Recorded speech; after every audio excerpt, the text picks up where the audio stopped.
One and all.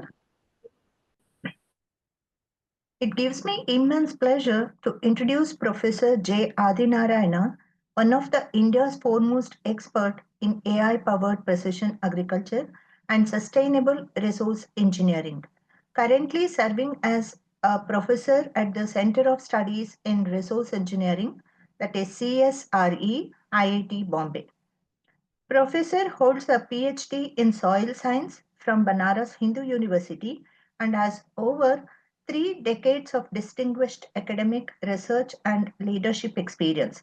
His career journey at IIT Bombay has seen him serve in various roles, from research scientist to principal research scientist, associate professor, head of the center, and institute chair professor. His pioneering research lies at the intersection of soil science, remote sensing, geoinformatics, and AI. At a time when agriculture faces unprecedented challenges due to climate change, resource constraint, and population pressures, Professor has been at the forefront of developing AI-driven decision support system for farmers, policymakers, and agribusinesses. Though his leadership of Agroinformatics Lab at IIT Bombay, he and his team integrate satellite imagery, IoT-based field sensors, GIS platforms, and advanced machine learning algorithms to enable precision nutrient and water management for crops, early detection of crop stress and pest infestation, optimized land use planning for long-term sustainability, yield forecasting models to aid in market and logistic planning. These innovations directly support several United Nations Sustainable Development Goals like SDG 2, that is zero hunger, SDG 12, responsible consumption and production, SDG 13, climate action, SDG 15, life on land. Professor influence extends far beyond national boundaries. He has held visiting and adjunct positions at globally reputed institutions such as IRRI in Philippines, NARO in Japan, University of Tokyo, University of Bonn, and Edith Cowan University in Australia. His collaborative projects such as Geospace, GeoSense under the DST-JST initiative are benchmarks in international cooperation for technology-driven sustainable agriculture. What makes Professor's work especially remarkable is how it bridges cutting-edge AI research with grassroots agricultural impact, translating sophisticated geospatial models into actionable solutions for farmers and governments. We are indeed privileged to have him as our resource person for this ATAL FDP. Thank you for accepting our invitation, sir, and over to you. Thank you, sir. Namaskar. Namaste, sir. Namaskar. I hope I'm loud and clear and also visible. Yes, sir. Yeah, so I'll just share my screen before I go this entire screen. Yeah.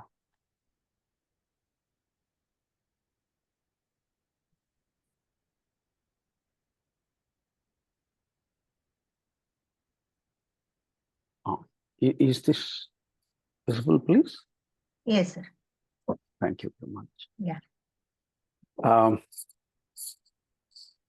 Thank you, Dr. Sampada, for, I'm not sure whether I deserve really that introduction, but I'm really happy to be here in this platform and in this august body. And then, I'm seeing quite a few young minds here, and more or less all are in, the computer science and engineering mostly, or maybe some other interdisciplinary programs.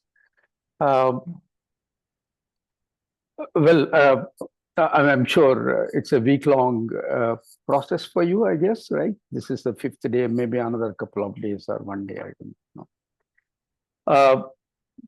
Friends, like any other discipline, if you see, definitely agriculture is no exception in adopting the interdisciplinary approaches. And that will make the system more sustainable and affordable.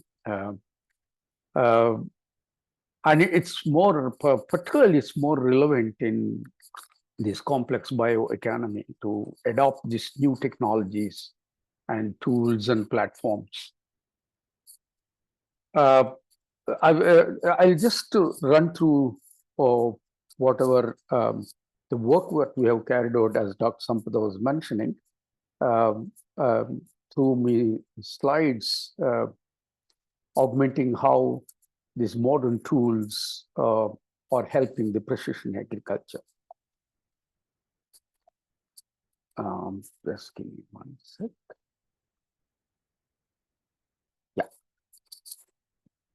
Yeah.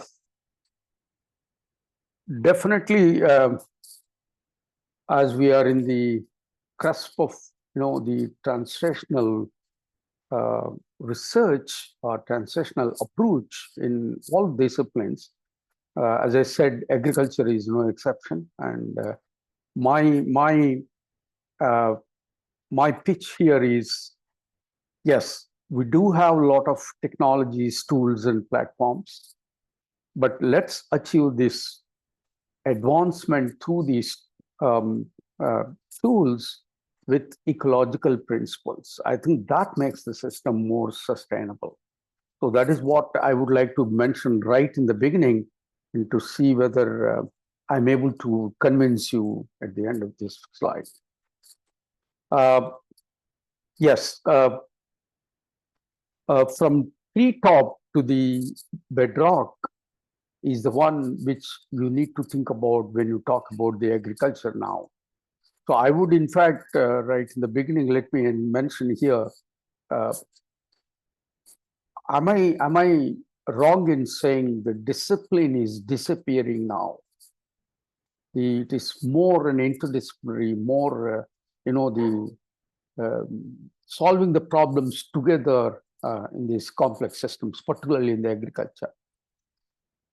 We have multi-sensors from, as I said, from treetop to the bedrock, where you can get and understand the underlying relationships between the agro ecological players that you have it. So that's possible only when you have this multi-sensors, a sort of multi-layer IoT that you can think of it. So even you and me as a crowdsourcing, I would say human sensors will become one of the best sensors, I would say, to adopt, and then, things like that in agriculture.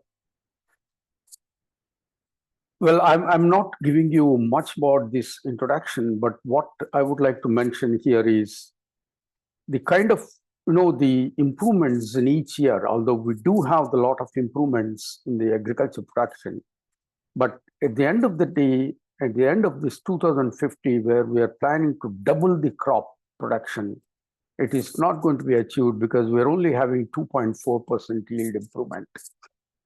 And plus, we do have this, what call ecological challenges, in addition to those technological challenges.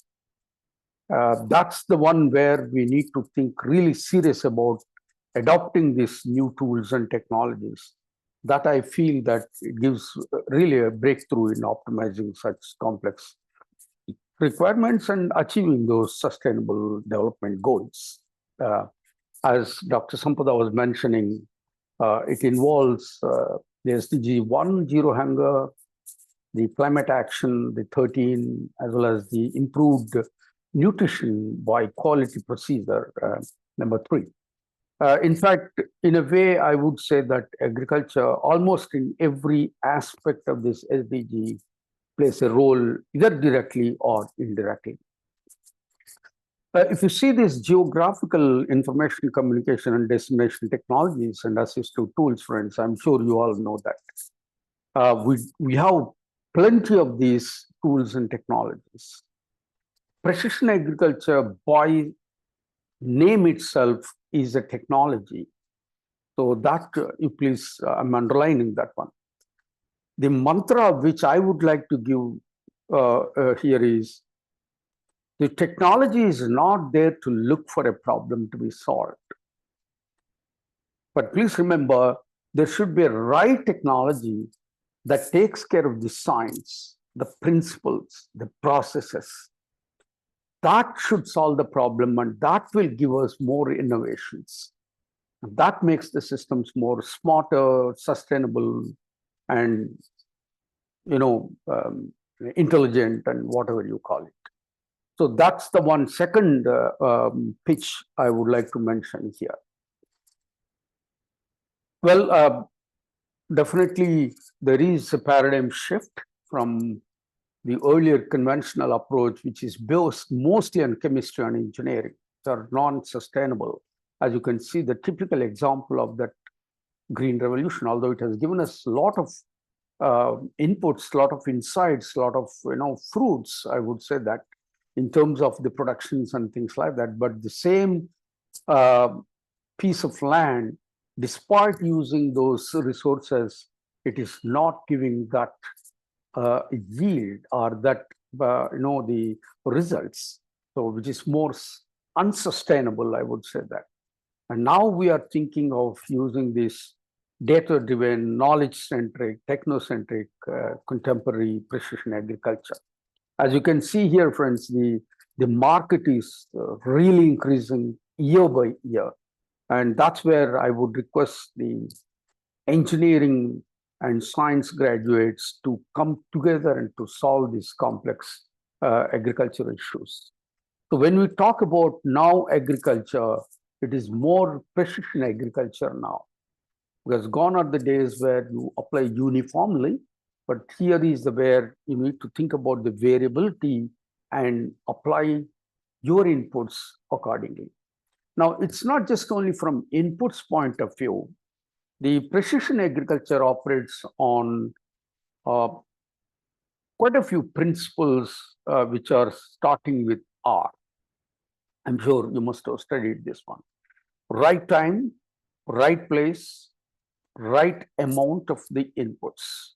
And at the same time, apply these inputs in right practice or manner.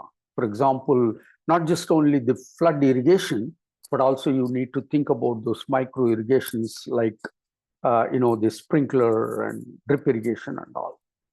Well, you may possibly tell me one thing, that what about the cost? Let me tell you, affordability and excellence are almost inversely proportional. But let's strive towards achieving this excellence in affordability. That's the one where we can think of it. And plus, you need to think about the systems approach. So the low-cost, diagnostics for adaptable agri-care is the one where we need to think about that. So apart from these 4 R's, friends, the another thing which we need to think about, because particularly the climate change, as Dr. Sampada also mentioned about that, is the major threat that we have. So we need to think about right crop in terms of adapting to that climate. So people talk more about climate resilient agriculture too. Plus, as I mentioned, that we need to think about using the right tools and technologies. So I would say these 5 or 6 principles that we need to adopt it if you want to be successful precision agriculture. For example, you take this huge crop, which is sorghum crop, and we need to identify those plants which are with heads and which are not with heads, or which are pest infested or not. So it becomes too difficult for us to do this labeling or detecting those, the sorghum heads. So why not we use this AI/ML to identify through this computer vision technologies and things like that, and say, look, that's the one where such and such panicles, number of panicles, good or healthy or unhealthy ones, and all those things we can think of labeling that. One of the most important things where this technology can be used is in the rice system. The pollination happens only in the early hours, sometime in the morning, and it happens only few minutes. So can we think of doing this technology where exactly the things are happening and where exactly the pollination is happening and things like that are possible by using this? I'm sure you all know this labeling, the technologies and things like that, like YOLO and all. The other one, of course, AML, I don't need to mention to this body, but please remember, we should not ignore the real learnings, which I would call it as real intelligence that we can get from the final end users. Let's augment by using this AML, either suboptimally, I would say, by using the machine learning techniques or automating the things are more meaningful learnings that one can get from the deep learning technologies. The only issue what we have is how can we adopt to the how can these be adopted by the novice people like agriculture community. So that's where our challenge lies, to develop those easy to use dashboards, whether this technology with SOP is saying that this technology can be used to such and such. So like ready to use software systems, if one can develop it, I tell you friends, it can be a very big achievement, combining both science and technology here. This is how you can identify, classify, quantify, and predict. For example, any of these biotic or abiotic stresses or deficiencies and things like that. So that's quite possible with these new tools or assistive tools that we have it. And I'm sure you all know, you're all aware of this, what to call, I'm sorry, let me just keep it down. Yeah. So the IoT, if you see, basically it's the 5 services that you can think of it: the sense, transmit, store, analyze, and act. Right. So that's how the IoT works. But if you want to make it more intelligent, obviously we need to think seriously on analysis part and adapting part. So that analysis and act is the one which is quite possible, I mean, really possible with the artificial intelligence. I think that's where probably we can think of developing this real, in terms of agriculture, I would call this one as Internet of Agriculture things. And this synergy with AI will give more, automation, smart, and, better decision making. I don't need to tell you the value addition of AML in any field you take it, but I would like to just mention about where we stand as far as the agriculture is concerned.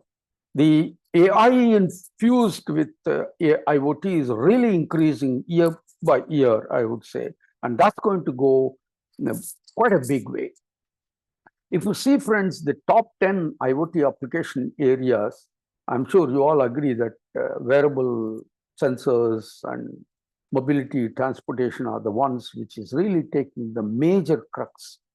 Whereas when it comes to agriculture, although the potentiality is there, and that's where we lack, using only just about 4% in agriculture systems. What I would like to mention here is an opportunity for you to get satisfied by applying your own technologies in a very complex and very useful bio systems like agriculture. Another one which I would like to mention here is the high throughput plant breeding. And particularly these breeders, they take a lot of time, at least about 10 to 12 years for them to bring out a new variety. For example, as I was mentioning, the climate resilient agriculture. So can we bring out a new variety which can adapt to the climate? For example, I want to bring out drought tolerant crop, or I want to bring out, because of this climate change, the pest and disease management has become a big issue now. So that is where possibly you can think of using this phenotyping. Is nothing but the plant is performed by its genes and the surrounding environment, and that's how the phenotypes are traits or identifying the traits which are responsible for your objective, like generating, the drought tolerant crop and things like that. This is where quite a big way the AIML, tools are being used here. There are many platforms, like costly ones, what I'm showing it here, which is available in ICRISAT, one of the international organizations that we have it in Hyderabad.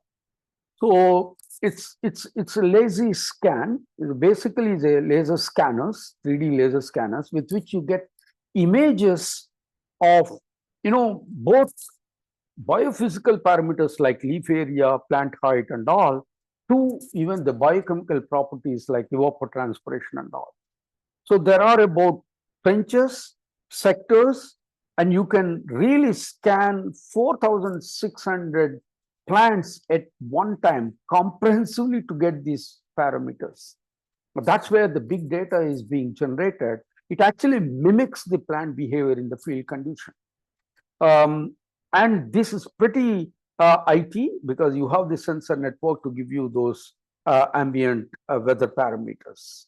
So you get ET, evapotranspiration, one of the very, very important major what called biochemical factor for you to decide about the drought tolerant crop, and also the how it is adapting to the weather.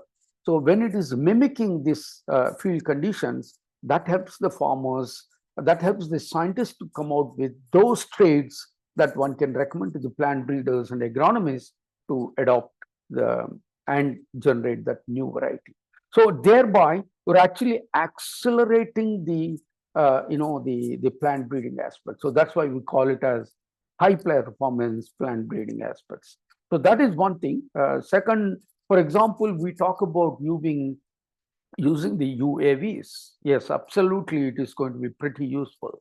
But when we are thinking of adopting this platform, and one of the major applications, as we all know, is the spray. Definitely, it is going to be pretty useful. But friends, what is happening here is we are applying this platform rather a bit of unscientifically, using this platform for dropping the drugs uniformly. So can we develop some optimization techniques like what we have it? I'm sure some of you may be knowing about that, particle swarm optimization techniques, to see that we can maneuver the platform, the drone, based on that wind speed and things like that. And we can tell exactly based on these IoTs that we have then sensor edge nodes to tell exactly where the plant is available, the unhealthy plant, so that this drone can come exactly. I'm talking about the tree plants, and I'm also saying that this can be applicable very much in the row crops, which is food crops and things like that. So we need to seriously think about adopting this one to identify variability, and then using this platform for right place to right amount of weedicides or pesticides or whatever it is. So those chemicals, we need to be very careful in applying it at a specific area where actually it is required. It's a pretty complex but very useful one. That is one thing. And yes, like that, friends, we are going from physical to digital, or even these days you have virtual thing where you can generate that plant virtually to tell, look, these are the traits you require it. That's the height of the plant. That's how, the photosynthesis can be harvested by this plant if you have this canopy structure like this and things like that. It's really growing a lot, friends. There's no doubt about that. Particularly in the agriculture bioeconomy systems. To say whatever I am saying it right now, the sustainable agriculture is facing with 3 E's: ecological resilience, the sustainable economy, and social equity. So let's don't make this social equity complex. We should think of saying, look, this is adoptable. This is pretty useful. And let's also at least think about using these technologies to solve some of the easy problems right in the beginning. First thing is we need to think about systems approach. So there, I was mentioning about bedrock to treetop. all those players that you have it, right from atmosphere to organism, soil, water, and rock. All these things we need to think about that. So that's the critical zone I'm talking about, where we need to really bring out these new tools and technologies to say which is playing what and all in a systems approach manner. The other one, a normal framework, if you see the precision agriculture, I would say the precision agriculture cycle involves assimilation of the data, the interpretation of the data, and also adopting these technologies to take some contingent measures. So that's a typical AIA model. But what is happening in this framework, it's a low-level innovations. Already the market is available. So when we are thinking of disruptive innovations, we need to really think about this very carefully and seriously. So that's where the business model also is there. That's where, our government is really encouraging for us to go for this, startups and then business opportunities. The other problem what we have is the feedback mechanism. That's another thing which we need to think about. Let's see how it works actually. In this AI model, I'm not going into the deep about this. We have 4 sub-modules: data generation, processing, data modeling, as well as data dissemination, right? So those are the 4 things that we have. That's a typical AIA, assimilate, interpret, and adopt model. I'm sure you must have been covered in some way or the other about the spectroscopy use in agriculture. Right from visible RGB camera to your what you call the hyperspectral cameras and things like that. So that's where we can think of using this new assistive technologies that can give us more insights into this one. For example, you take a typical multispectral and hyperspectral comparison. Hyperspectral, you have this discretion very clearly, whereas this hyperspectral is a continuum spectra. So this continuous spectra helps us exactly niche area where these changes are happening. So that's the one. For example, you take drone with hyperspectral camera or RGB for that matter, you can only estimate that.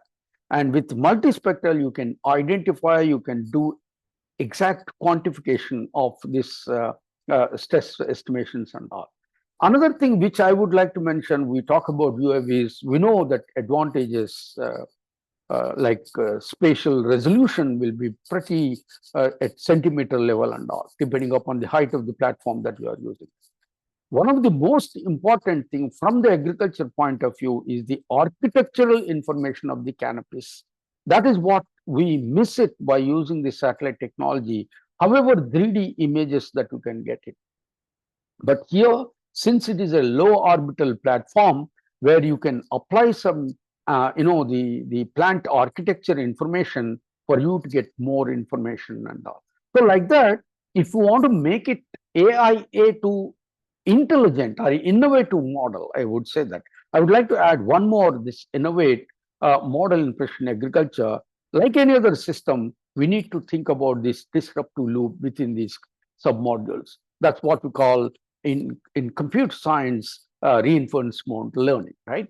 So when it comes to agriculture, particularly when you have this loop, you can understand the underlying relationships very clearly.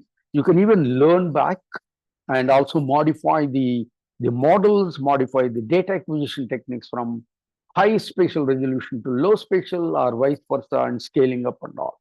So that helps us in making the systems more adaptable, smart, and intelligent, so that you can transfer or you can generate and transfer the models and the insights from these modules to the farmers pretty, usefully.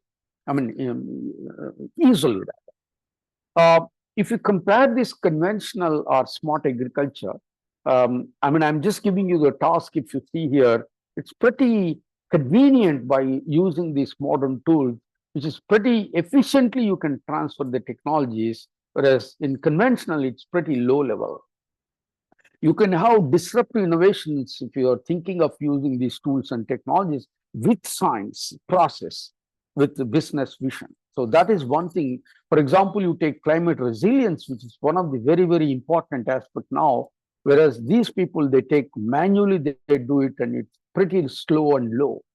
And if you see these technologies that you're using it here, phenomics and ML, so that becomes more accelerated and high throughput, which is otherwise you miss it if you don't use these proper technologies and all, right?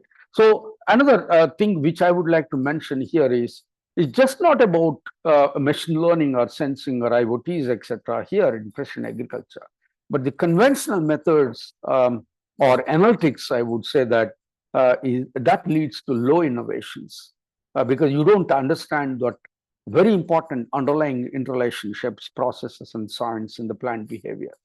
So my pitch here is sensing is simple, but when it comes to complex systems, the process is disruptive. So that is another pitch I would like to mention here. Uh, before I go into some of the case studies which I'm going to mention here, we need to shift from fragmented and reactive measures to proactive, predictive, and management driven, or I would say knowledge driven agro ecosystem. So that's the one which is required now in these complex systems. Well, we did carry out some studies in agroinformatics lab at our IIT Bombay.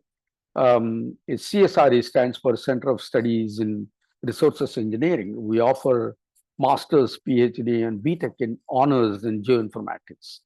So that's, I mean, some of the models and devices and the analytical pipelines that we have developed are listed here, which I will try to cover a few of them now. Our approach is, friends, as again, we are not using technology for fascination, but definitely in this complex or, you know, the paradigm shift, we are using pretty logics here and data science to develop the models, devices, and prototypes.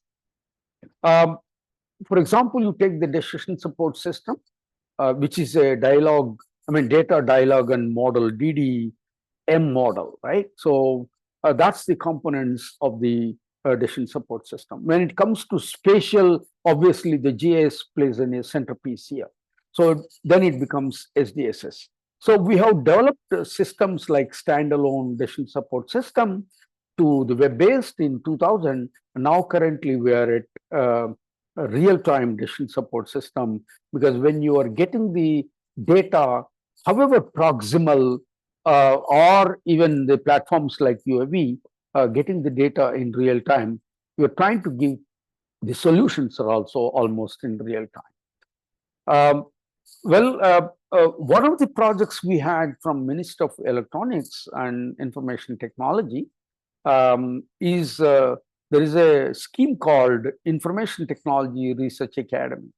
So there are 4 or 5 sectors. Water is one of the important sector, wherein we had project on identifying the disease which is endemic. Let me just show you one connecting slide here. This disease is called gamosis. It actually goes through pores, micropores of the root system to the plant, and if you don't control it, at the end of the day, it becomes yellow. I'm talking about the citrus crop, and then at the end of the day, the crop becomes dry. So this is a soil-borne pathogen. It's called Phytophthora, and also the water-loving. The earlier the concept was, they add more water, you get more yield, but it is not true as far as this gamosis is concerned. So we have to regulate this endemic disease by regulating the water. So that's the sector we are, ITRA water sector, wherein it's very interesting one. It is not just only a research, but also improves the curriculum of not only ours, and we have partnering institutes which are not having that much capacity or capability. We added their, curriculum value addition, and also the social impact and outreach. So these are the four matrices that you have it to adopt this one to this technology. Particularly, we have done it in Nagpur region, Amravati district in Maharashtra. That's where the oranges, which are very very tasty, juicy, and those are the ones which, if you go here now, people are adopting pomegranate. So we don't want that one to happen. So that's where all these consortium containing not only academia research but also the industrial partners and actual user agencies. So we have collaborated with TCS and also the data matrix, which gives this remote energy meters. Very interesting one. It not only gives the hydrological parameters but also tells you the water table content, water table levels. So that's where we collaborated with them, and also the user is the Maharashtra Orange Growers Association, which has almost all orange growers in that region are registered for this one. So we use quite a few technologies, uh, including this remote energy meters and also the sensor networks and things like that. So that's where we have um, generated a model called grid sense, groundwater irrigation and disease sensing system. It's pretty very interoperable, and we applied a lot of these standards. That is one thing which we need to really think seriously about, that one, to develop a decision support system in precision horticulture. So that's the orange crop that we have taken. Well, I'm not again going into the details. So basically, we have taken care of the help of the IIT Hyderabad in groundwater use efficiency. It tells you about the amount, the spread, and things like that at depth-wise. So that's because we have taken groundwater agroecosystem. So we need to understand these groundwater dynamics here, and we developed the IoT-enabled smart agriculture platform is called SenseTube, which I'm going to talk within one or two slides. And we have developed model, pest and disease model for yield improvement. And at the end of the day, we have given this AI model, IoT adopted model, a standards-driven model to the to that association or to the farmers, where they're adopting this one to overcome this issue of what to call this disease.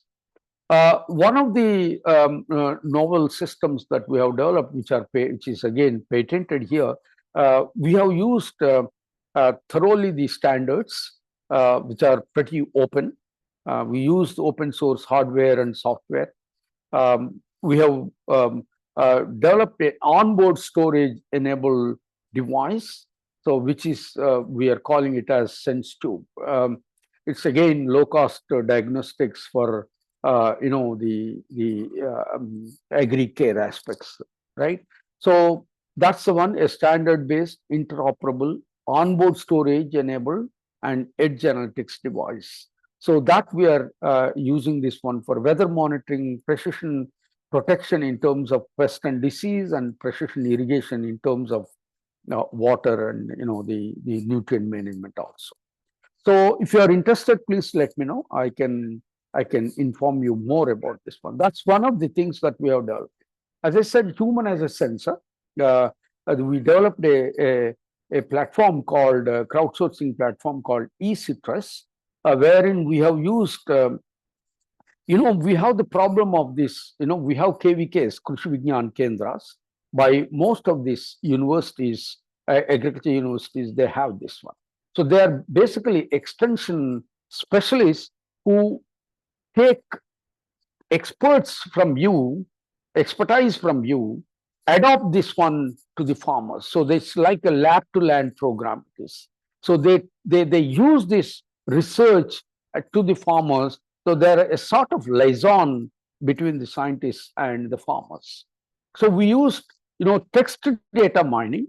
We also developed this platform with or without expert, this eCitrus platform, to get as well as the disseminate the knowledge bases. to get the knowledge bases from the farmers also.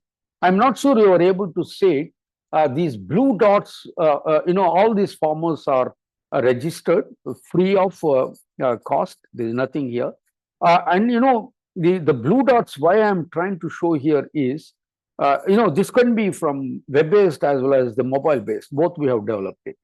The advantage is you know exactly who is asking the question, right? So, and another thing is you can develop heat maps.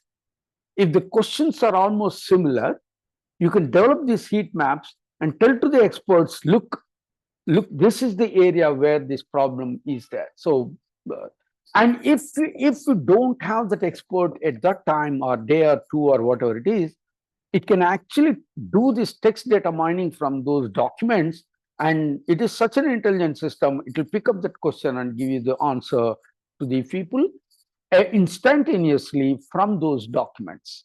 These are pretty SOP based documents, and we have taken it from central government organization like CITES Institute in Nagpur, which is close by to Amravati.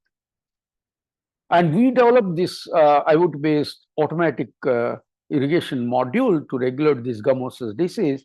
As you can see, you can select the ID, you can select the plant, and you also if you know the growth of that plant, and it will tell you how much water is there, and it will tell you based on that gummosis disease that we have developed the scale, then it will tell you, look, this much amount of water is there, and you release only this much amount of water, because the disease is intensity levels are 1, 2, 3, 4.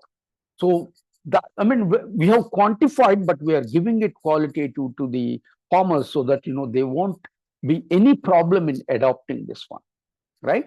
So that is one thing. And second thing is there is one data science based farming support system, which is Indo-Japan project.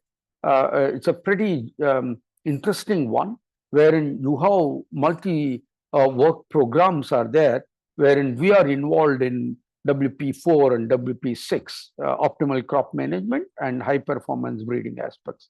It's a very pretty integration of high-end information and agriculture science here. So basically, we want to generate safe and quality crops under climate change. So that is one thing which we have done. We have carried out this one in semi-arid tropics, again in Hyderabad.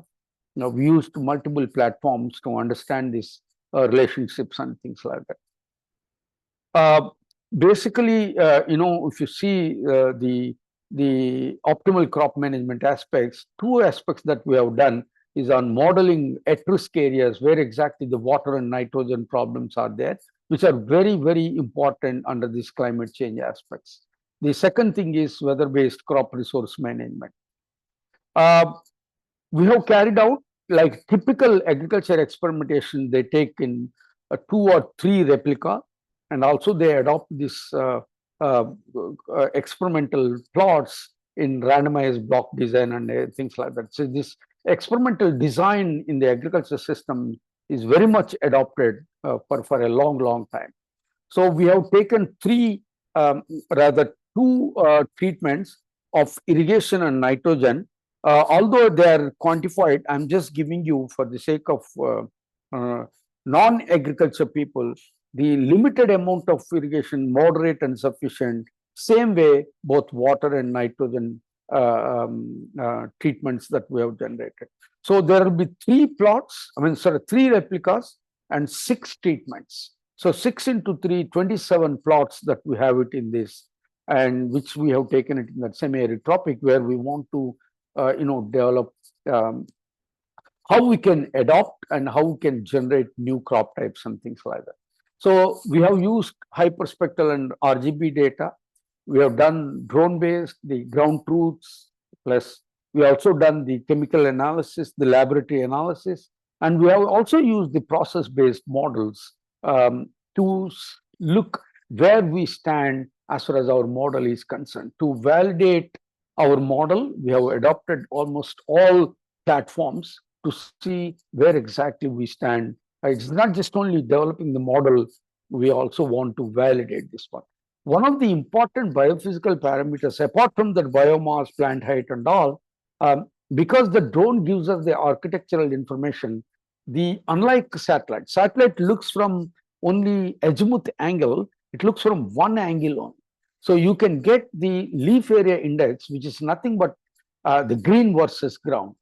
You can get only the top of the canopy LAI. Whereas if you use the platforms like UAV, where you can, take this architectural information, so that is where we developed a new leaf area index model called VLADF, vertical leaf area distribution factor for two leaf area or efficient leaf area index that we have brought out with this new technology. The other one, of course, as I said, we have done this drone-based hyperspectral band image used to image thresholding based on pixel intensity values.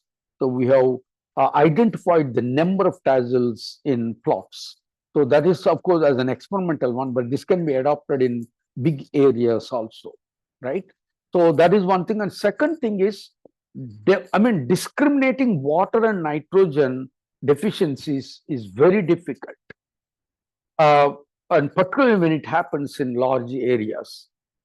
This combination of water and protein it has a very peculiar interaction, friends.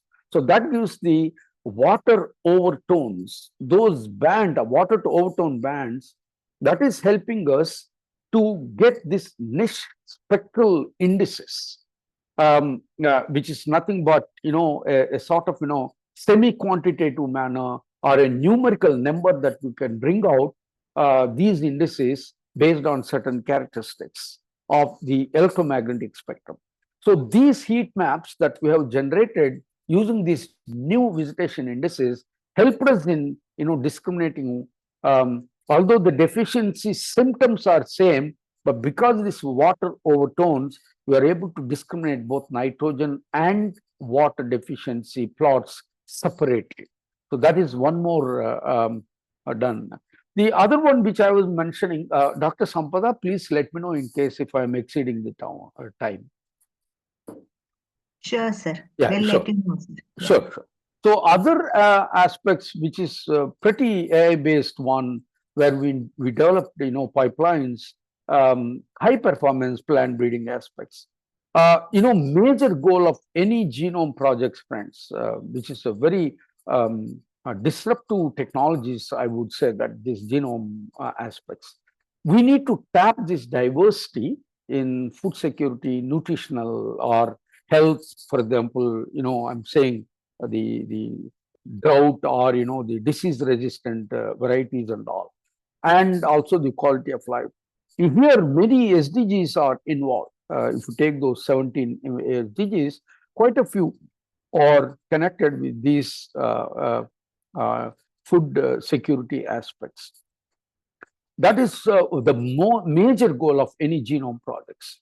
So here, if you see, there is one technology called phenotyping.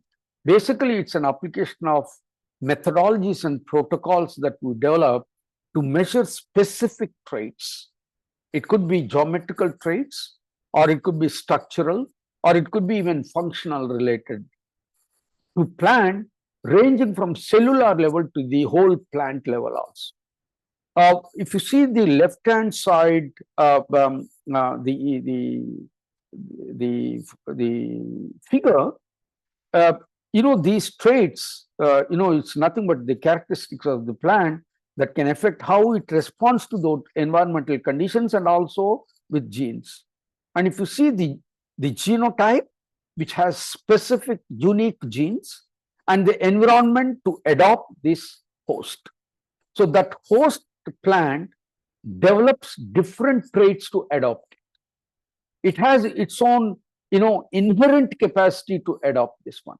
But can we suggest to the breeders, look, if we do this breeding activities this way, it will reduce this plant, adapting the new varieties to the climate aspects. So that's the one. In traditional phenotyping, which people have been doing it, I'm not saying it is not there, this technology, but that measuring these traits, various traits, I would say, maybe geometrical, structural, functional, It becomes very difficult when you have it. Typically these breeders, they call lines, plant lines, genome lines.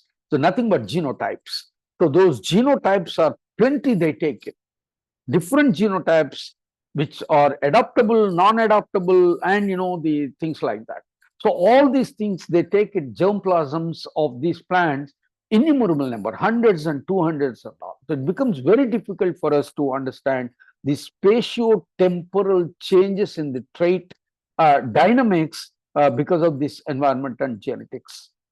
So that's where this, phenotyping using this ML and DL is really increasing a lot over a period of time, and this is really growing a lot now.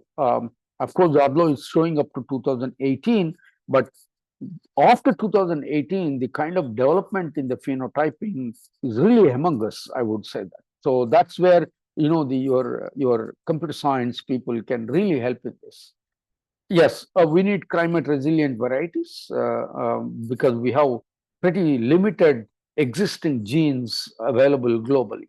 So here where the climate, high throughput plant phenotyping is a sort of emerging field that is coming through. So basically it's nothing but it involves, principles of remote sensing, image processing, computer vision, including this AI, ML, and the sensor platforms to give us efficient than traditional phenotyping, which are non-invasive, right? Or rather invasive if you see the traditional ones. So that is one thing which I would say is having a lot of potentiality using this AML to bring out new pipelines for the people to adopt this technology.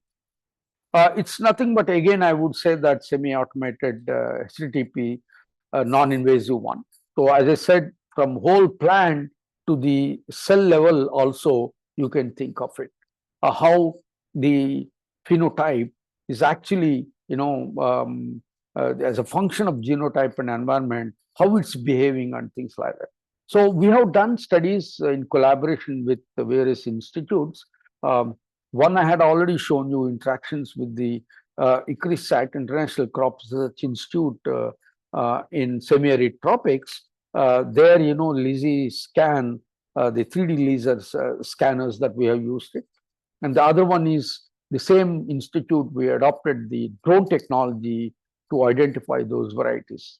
The third one is ICR Institute, which is based in Delhi, Indian Agriculture Research Institute, a prime research and academic institute in Delhi. They have a very good what to call phenomics center that's called Nanaji Deshmukh Plant Phenomics Center, which is there in Delhi. So this is a national facility. Anybody can go there and use the facility there. If you see, friends, what I'm telling you about the IRA, what they have, we have done this phenomic study on geometrical image traits. These plots, rather pots, not plots, these pots with different varieties, they go through these belts and go through these image chambers wherein you have RGB, multispectral, thermal, and hyperspectral images that one can bring out. So then, you process it and then try to get both top of the canopy as well as the side canopy, wherein you can identify those traits very easily. For example, the number of leaves and things like that. Or in the leaves itself, whether it is green or yellow or healthy or unhealthy and things like that. So that facility, we have used it here in this NDPPC at IRI. Some of the things which I am giving you here, the number of the condition of the leaves, that tells about the vigor. The convex hull, it's one of the geometrical property of a plant, which tells you about the area of the hull of a plant, the rice plant I'm talking about. And the number of leaves to that convex hull. That also tells you how it is spreading within the plant. And the canopy spread, taking the plant aspect ratio, one of the important trait to understand plant to plant and row to row spacing adaptability. So these are the 4 geometrical traits that we have done using just only taking those images and developing those traits to consider. We developed some, the pipelines. One of the things which I'm giving here, leaf tip marker, which tells you about the annotate the leaves tips based on its characteristics like yellow, green, light green, and things like that. So that gives you that one plant I'm showing it, but these are number of plants that we have done for various genotypes. Other one, what we have done is, the region near the base, that's called heel of any this either wheat or a rice, just above the ground of the plant. So we use what called digital surface models, and we try to bring out what is the area of this culm width above the ground, and we developed particularly this angle. We have done it and validated, which is coming close to the actual estimated angle. So these are the things which really gives us, these geometrical traits to tell us, which plant has that trait which can adopt to or develop this drought tolerant crop and things like that.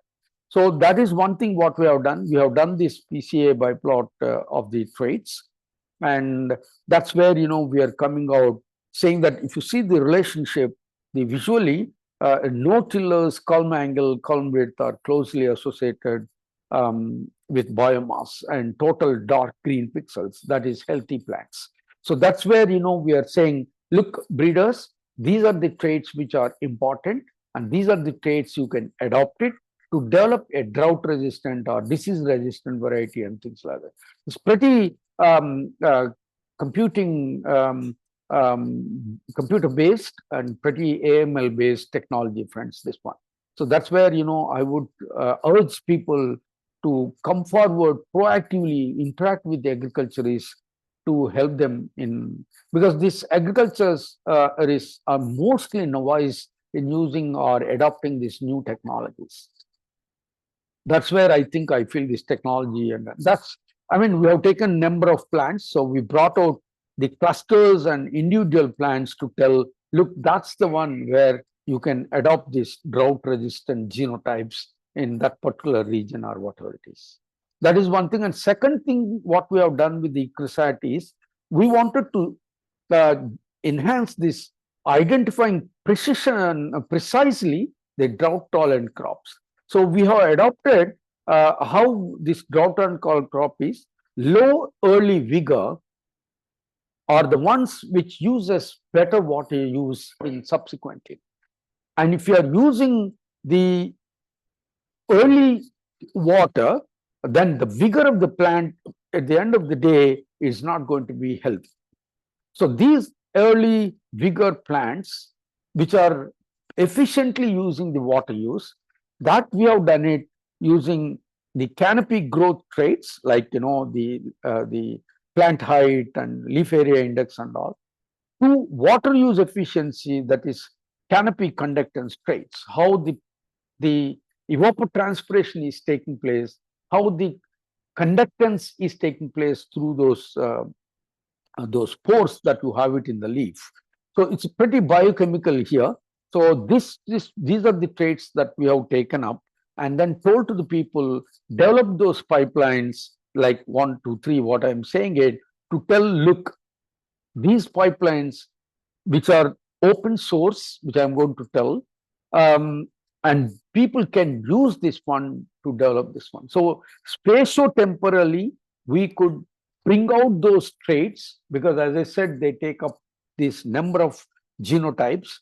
So we wanted to tell where exactly the clusters that you can identify, and based on this biochemical property like vapor pressure deficient, which is pretty connected with transpiration efficiency and indirectly with the evapotranspiration.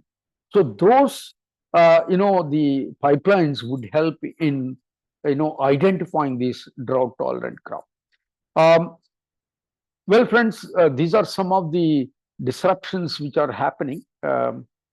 Pretty technology oriented and data analytics oriented, and I tell you, you have wonderful opportunity to use your technologies efficiently and properly to the social systems like agriculture here. So you get satisfaction in giving back to the society here. I'll give you some of those more disruptions which are happening in the precision agriculture. One of the important things, we want to adopt any of these precision agriculture technologies and anything, is the data friends. Like any other discipline, I would say that we are definitely no lack in this one. The benchmark data, which is, we call it golden data, right? So that data is not available. People are looking for that. So you, as a computer science person or any engineering graduates, you may not have the technology, or you may not know exactly how to use this one in the plant systems. So if we can make this data available to the people, they use their own knowledge bases and then their intelligence to bring out better innovative pipelines, innovative the systems or devices for that matter. I would say that is one disruption you can think of it. So it's a huge data, and fortunately, we have developed some open pipelines, which I'm showing it here. So based on our that project that we have, that Indo-Japan project we had. So that is one thing which you can think. The other one is, we have a big number, I would say, that is the small holding farmers, which are risk farmers, which they do not, adopt the things pretty easily. That is where, we need to think about scale independent precision agriculture to bring out those on farm or at risk, particularly when we talk about the food crops, which are very complex, row crops and intercropping and those issues we have it. Can we bring out this scale independent precision agriculture? We have adopted to a certain extent. I'm not saying that we are successful in this one, but we have done some studies in collaboration with Kansas University in US that got fizzled out because of we have got this Vajra Visiting Advanced Joint Research Award from DST in collaboration with Kansas.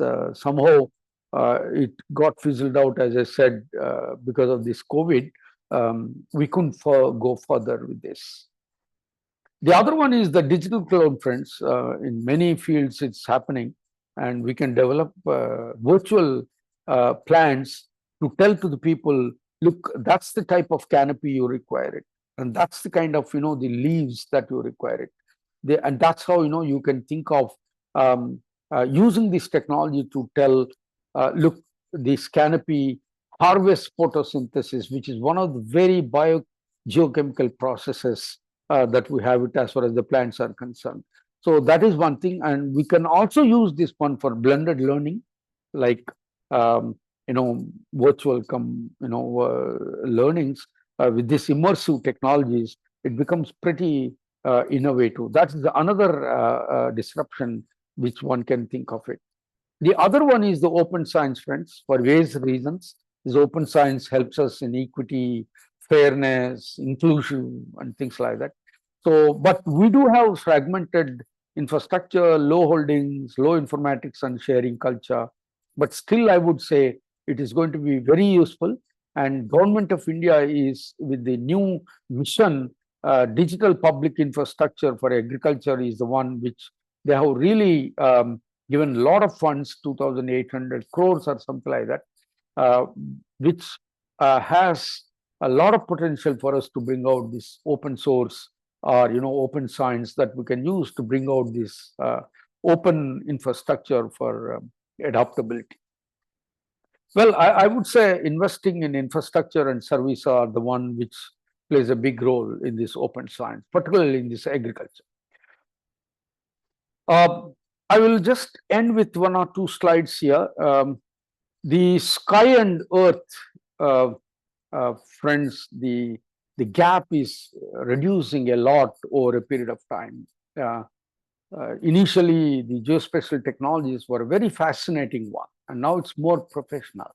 people are using it. Now we are going into suborbital, not just only kilometers to the meters resolution, but also to the centimeter resolution, and also the spectroscopy that we are using it.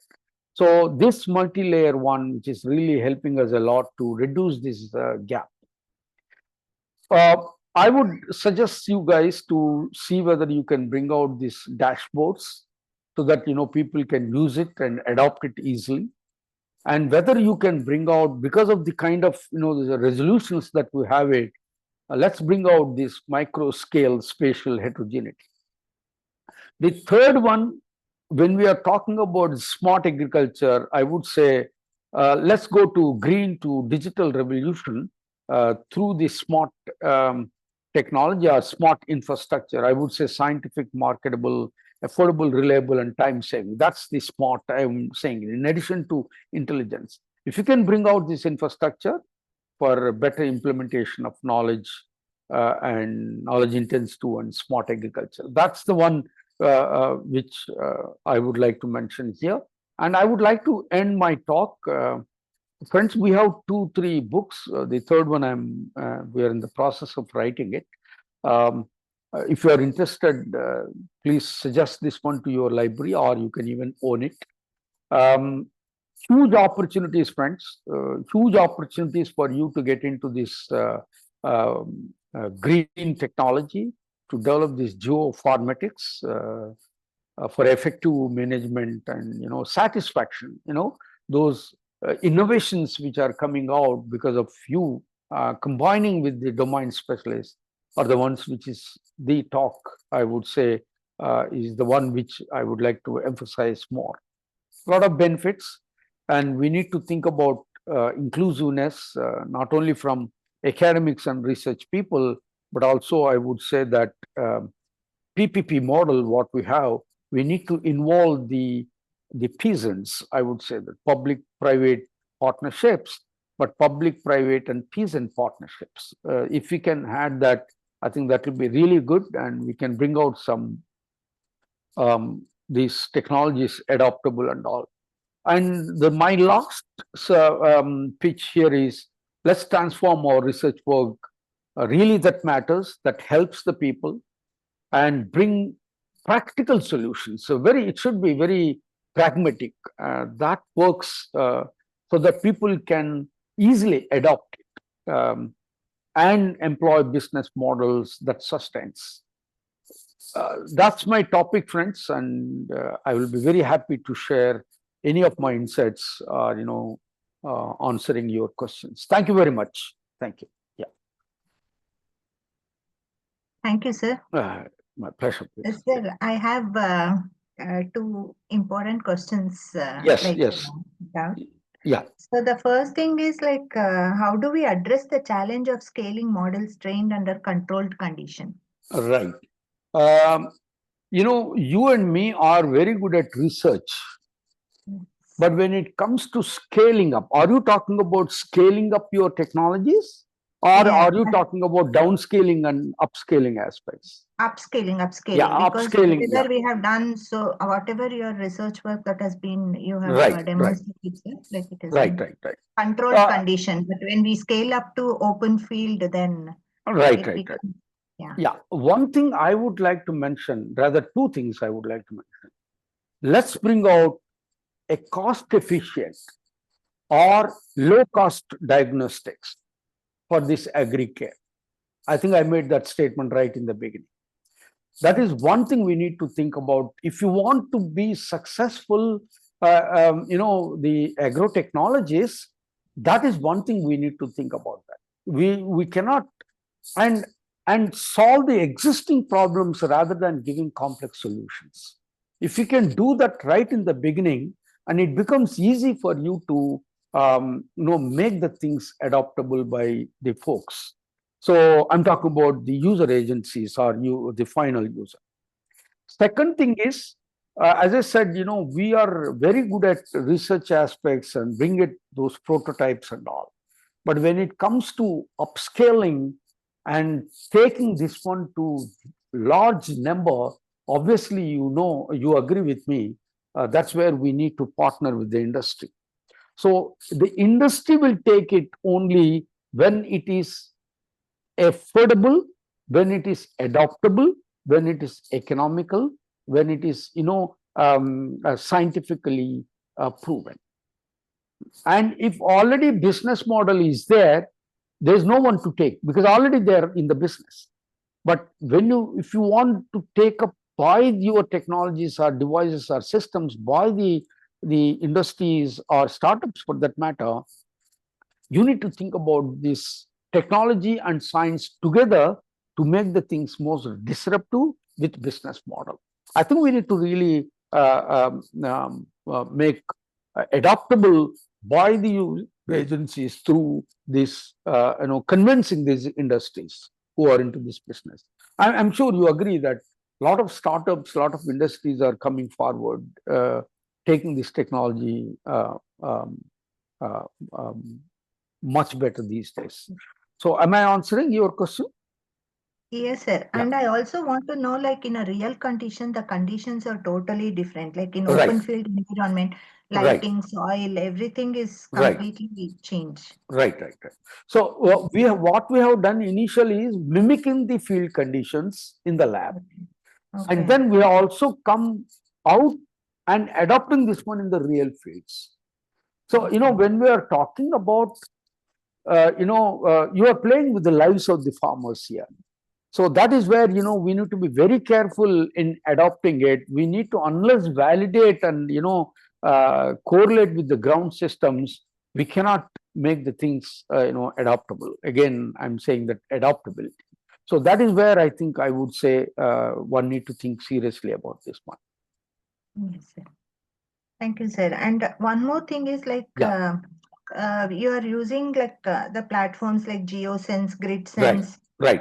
integrating IoT, Right. phenomics, and decision support. Yeah. So, I mean, what is the biggest bottleneck that you have identified so far, like data interoperability, Yeah. real-time analytics on Right. edge device, or Right.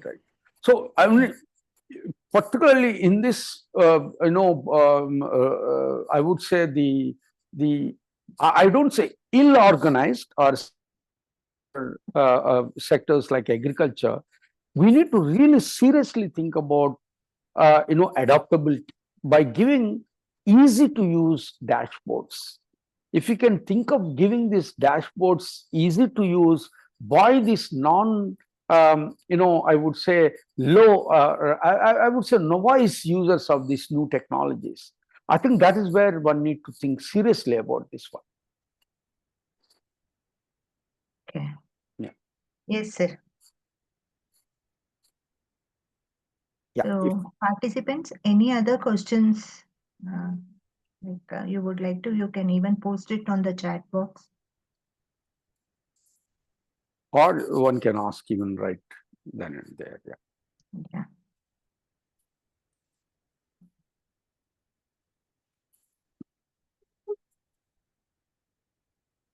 So how many, quite a big, 154 candidates are there, Yes, sir. Yes, sir. 154 participant delegates are there. Great. Yes, sir. Yes, sir. Yeah. Really happy. I'm sure some burning questions are, easy to complex questions are there, but you can always Yeah. reach me in case if you have anything with me. Yeah. Mhm. Yeah. I think she might be having I, some questions. I just yeah, sure. I'm I'm asking. here. Yeah. Yeah, good evening, sir. Good evening. Yeah, sir, I have a question. Where exactly comes this communication protocol in this integrated IoT agriculture? Right. Yeah, sir. Yeah. So, communication is one thing and dissemination is another thing. I'm sure you agree with me. When it comes Yes, to sir. communication protocols, agriculturists may not be knowing it, but you have these Not days. exactly the communication protocol, sir. uh, It's left for the okay, transferring the data. transferring the technologies and all. I Yeah. think one of the important technologies one can adopt, if you are a computer scientist, you agree with me, is the ontology.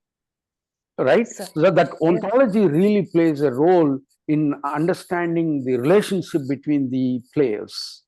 with more scientific. It's not just only entity relationship diagram, but this ontologist gives you more, much more. That is one technology you can think of adopting to bring it more knowledge basis, and then transferring this knowledge basis to the farmers. I mean, you don't need to tell the farmer I'm using ontology, but that's back in its work, and then try to give this communication. I would say, in fact, it is more dissemination, I would say, rather than communication. Yeah. Okay. Yeah. Thank you, sir. Thank you. Yeah. Thank you, sir. Any other questions?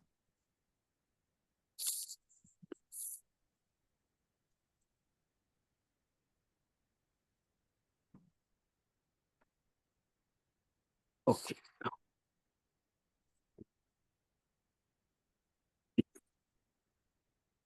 Yes, sir. As you said, maybe there might be a lot of other questions also.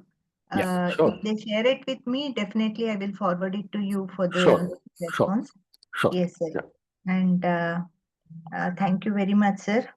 Yeah. And really very humble gratitude from our side for accepting our invitation and be part of this resource person. Thank you. So to conclude this entire session, the presentation for today highlighted how the CSRE IIT Bombay is at forefront of integrating IoT-based sensing, UAV, and hyperspectral imaging, high-throughput plant phenotyping, and advanced AI/ML modeling to address critical challenges in modern agriculture. So from the development of platforms such as GeoSense, GridSense for real-time decision support to the design of leaf count framework and temporal HTTP pipelines for drought-resilient crop selection. So it clearly demonstrates the holistic approach to bridge the genotype-phenotype-environment interaction. Yeah. So equally important is the emphasis on scalability and farmer-centric adoption also, where interoperability framework, cloud sourcing, edge analytics. So there are so many things which you have shared. So overall, the entire research portfolio not only advances scientific understanding in precision agriculture and plant phenomics, also sets the foundation for building smart, sustainable, and inclusive farming system also. I hope the participants would have taken an advantage of this opportunity, and they could able to definitely go with that orientation of research, even with the sustainable being the mantra of this new thing like now. Thank you very much, sir. Thank you for the wonderful session. My pleasure interacting with all of you, please. Thank you. Namaskar. Thank you, sir. Yeah. I'm logging out now. Yes, sir. I think you have another lecture around 7:30. Yes, sir. Yes, sir. Yeah, sure. We are continuing our session. Thank you. Thank you very much. Yes, sir. Bye-bye. Dear participants, so we will start the session by 7:30. So you can be here or you can wait for some time. You can join by 7:30.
driving AI-powered automation and back-end engineering excellence, ensuring efficiency and innovation in the financial technology ecosystem.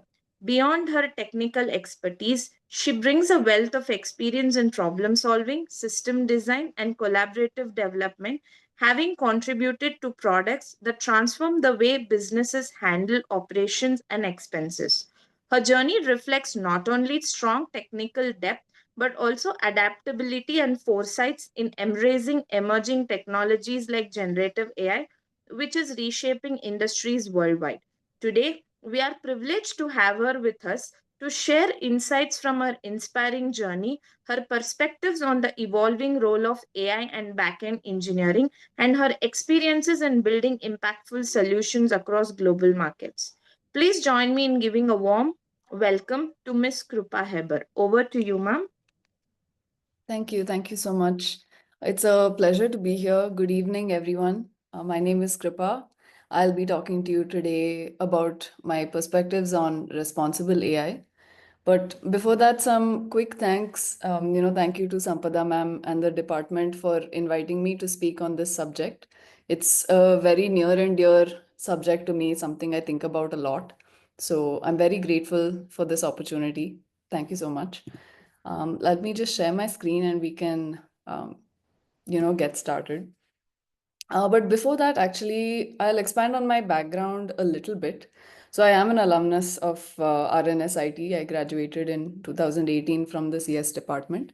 And for the first 7 years of my professional experience, I was working at a startup going 0 to 1, which meant, building a product from scratch, which involved a lot of research, R&D in the AI space specifically.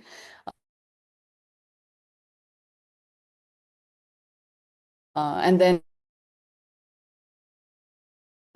I've got a range of experience in working with, building and developing AI models as well as using them. So being on both sides of it, and had a lot of conversations also with, all of my peers and colleagues and on the topic.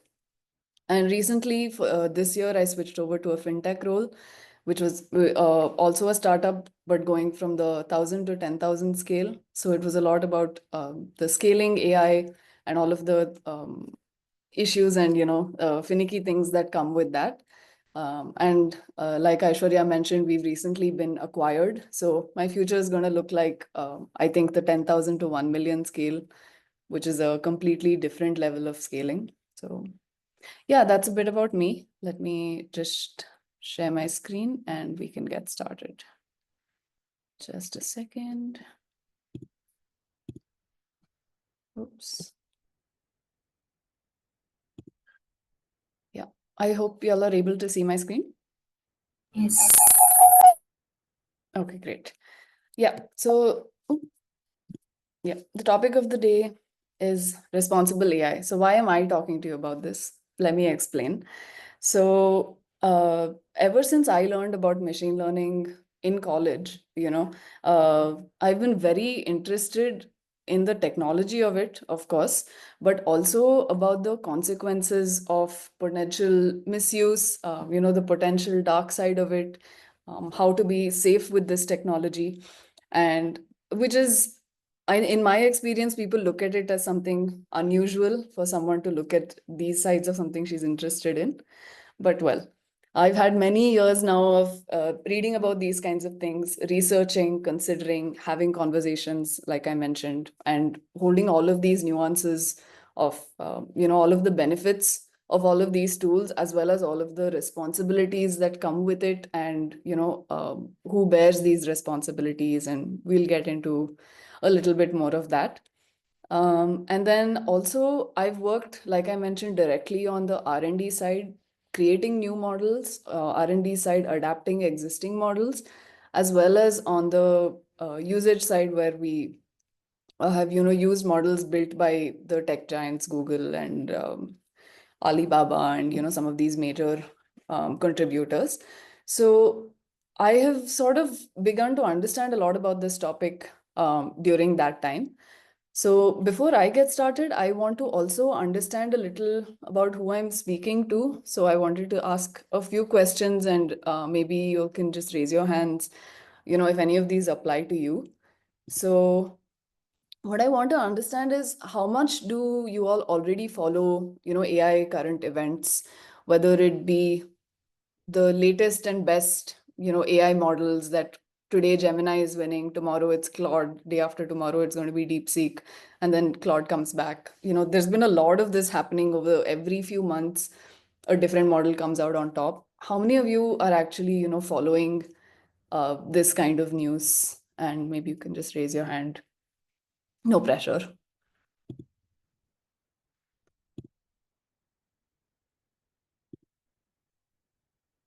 Okay.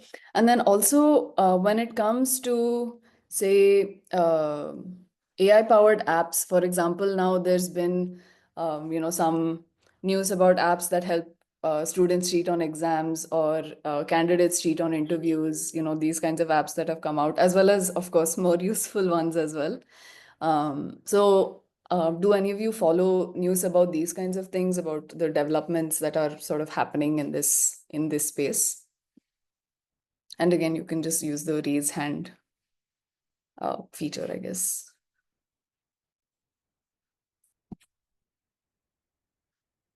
Okay, so what about the controversies around AI? Because there have been quite a few in the last 3-4 years around specifically the generative AI that's been coming out since ChatGPT and all that. But even before that, there was a fair amount of controversy. So is that something that anybody here has already been following? And here, if anybody would like to speak up and mention something that you've heard about in the news, there's quite a few. So feel free to unmute and speak on anything that you may have seen.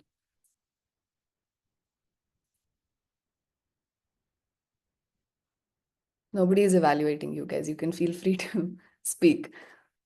But anyway, no pressure. So I'll keep going. So the other thing that may have already been on your radar, because it made really huge news a few months ago when DeepSeek made its big splash, the impact on financial markets of these very rapid developments, and how stocks like are going up and coming down like anything in the tech and AI space. So this may have already been something that's been on your radar. So my goal with all of these is, the speed at which things are moving. Keeping up to date at the same time, it's really hard because of how many things are happening. But also it's very critical to stay relevant and know what's going on and how it may either be harmful for us or useful for us, case by case basis. So in the current state of affairs, AI affects everyone. It doesn't matter if you are working, if you're a software engineer in the R&D team or, anything like that. AI touches all of our lives today. So knowing about, the responsibilities and stuff that come with that, I think is of the utmost importance. And in my honest opinion, this subject is not discussed in software circles as much as I would like. It's discussed much more by people who are affected by it, human rights, legal circles, artist communities, writer communities. Because when it comes to issues, naturally people affected by it will talk about it more. But, I would like to take this opportunity to present a perspective from someone on the inside of this. So yeah, let's talk about responsible AI. So here I'm not going to be giving, definitions or anything like that. I don't think there's any value in definitions when it comes to this, because every person, institution, entity, government defines responsible AI in different ways. So it's not something that can be defined strictly. Rather, it is something to keep in your mind and consider throughout your career and life, and for the students as well. So it's not something that you'll go back knowing what is responsible AI, right? You'll hopefully go back having some tools and frameworks and some context for how to think about responsible AI. And as a software engineer, I can speak from my perspective. The job is not just to know things, like knowing data structures, knowing algorithms, knowing how to solve problems. That's all well and good, but the actual job is engineering at the end of the day. And what is engineering? But being able to solve problems for which you have to be able to think about the problems. So you have to have the context and the frameworks around which to think about problems. So when it comes to responsible AI, it's a very broad, vast subject that, unless you've been in it, you may not know even where to start thinking about it, how to apply it, where it comes up, who's responsible for what, So it's a pretty big subject. So what would it look like in the real world? Like I mentioned, I'm very attuned to this subject, so I read a lot about what's going on, in this space. So all of the questions I asked earlier, I've seen a lot of news, about each and every one of those. So I can give you a few examples, right? Let me see if this is the next. Yeah. There's been a lot of, specifically in the controversy question, right? There's been quite a few.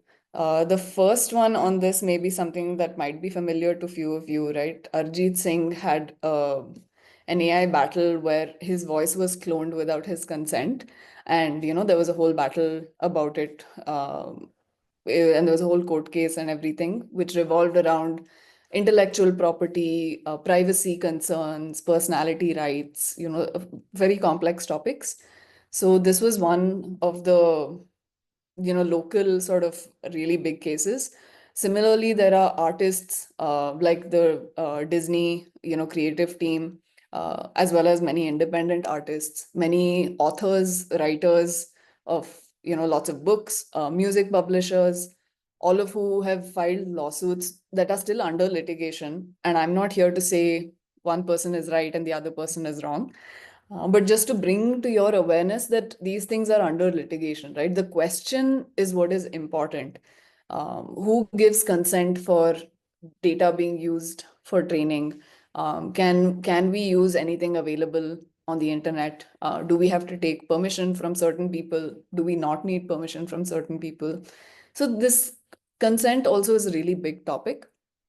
Another one is climate activists who are like petitioning governments and companies to monitor climate impact because just for your awareness, the current generation of generative AI, the training of these models requires really massive data centers. And these data centers require very specific climate conditions. Like it shouldn't be too humid. It can't be a place that's, prone to natural disasters. And so there's a lot of geographical constraints. So what ends up happening is these data centers are placed in places that already have water scarcity, and then they need water to cool their data centers. They need electricity to power the data centers. So there's a lot of controversy around that as well in those circles. And of course, this is the job aspect of it. Will AI replace my job? That's been a huge question across every industry at this point, with companies pivoting to AI, having layoffs, hiring more AI engineers, laying off other more junior roles or more automatable roles.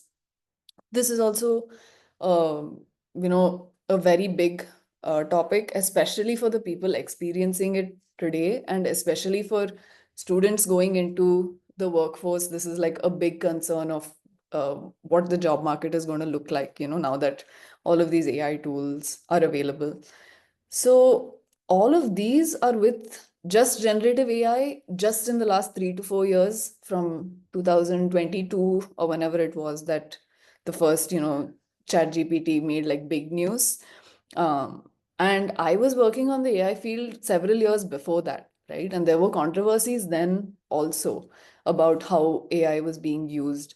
For example, before this era of generative models, the previous big one, which you all might remember, was facial recognition technology. And there was a lot of controversy around the world of when is my face being scanned? How are we being monitored? in which public spaces are we being monitored. In certain countries, it was a bigger issue. Certain countries had policies about it. So, even before this era of AI, even the older eras, controversy and questions about responsible use have been around basically as long as AI has been around. And from an software engineer perspective, it's relatively easy to dismiss these things, right? It doesn't, especially when it doesn't directly affect you or me.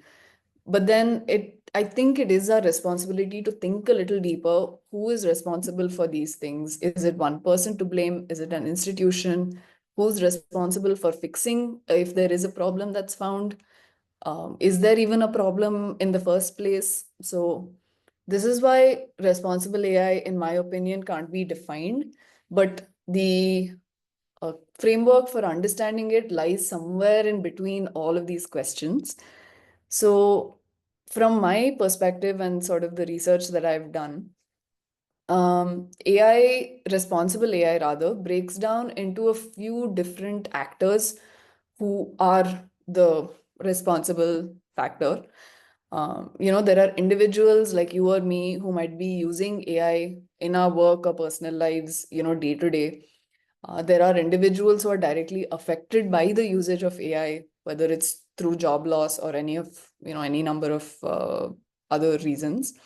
There are institutions and organizations who are training the models, right? And they're releasing them, your Googles, your OpenAIs, and, like n number of companies that are competing in this space.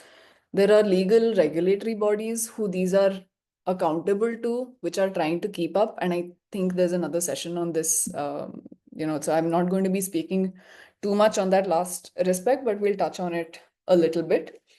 So when I think about responsible AI, I think about the responsibility borne by each and every one of these actors in, the overall space. So yeah, you're going to hear the word responsibility a lot, but I didn't want to keep finding synonyms, and that's what the subject is. So anyway, let's start with one of the sides that I've personally been on, which is an R&D AI researcher, developing models as part of an organization that's, responsible for building and selling, AI models. So there's a lot of different aspects of organizations, right? I'm not talking about some vague cloud in the sky, but I'm talking as a software engineer who was part of an organization that was building and developing AI tools for others to use. So on one hand, controversies are bad for PR for any organization, right? Public relations is also a huge factor, but also it's ethical responsibility to consider, are there potential negative impacts of the work that I am doing and the work that I'm putting in as an engineer in this organization. So thinking back to the controversies that I mentioned earlier, right, that screenshot of all of those different articles, in a lot of those places, it's not an individual who's done something, but an organization that's made a decision and someone who's fighting back about it, saying that maybe your decision was maybe not the right one or maybe not the most responsible one, right? So let's go to, I think one of the biggest sort of controversial parts of this, where responsibility or being a responsible AI engineer in particular becomes hugely critical, which is where the model training comes into play and the outcomes of the model. So what do I mean by model training? I mean the process in which all of these, at this point, I'm talking mainly about generative AI, but same concept applies, even to traditional AI models of the past. Excuse me. So what am I talking about? It's the data that's being scraped from the internet, right? It's being scraped from social media sites, from GitHub, from research papers, from books, from images, from every website that these crawlers are able to access. And all of the data is being downloaded, pulled down, and it's being used to train these models to be able to do everything that they're able to do. So there are some big questions that come into play when you're talking about this training data, right? It's up to the AI research teams, because at this point in training, no one's really aware of what's going on except the team that's working on it and, their vertical, like manager, manager's manager, and all that. So it's effectively up to the AI research teams to ensure the data sets are diverse and reliable enough, right? So there's no bias and fairness problems. It's not, for example, with facial recognition, there was a period of time where in Western countries, white faces were being recognized accurately, but black, brown, people of color's faces the accuracy was much lower.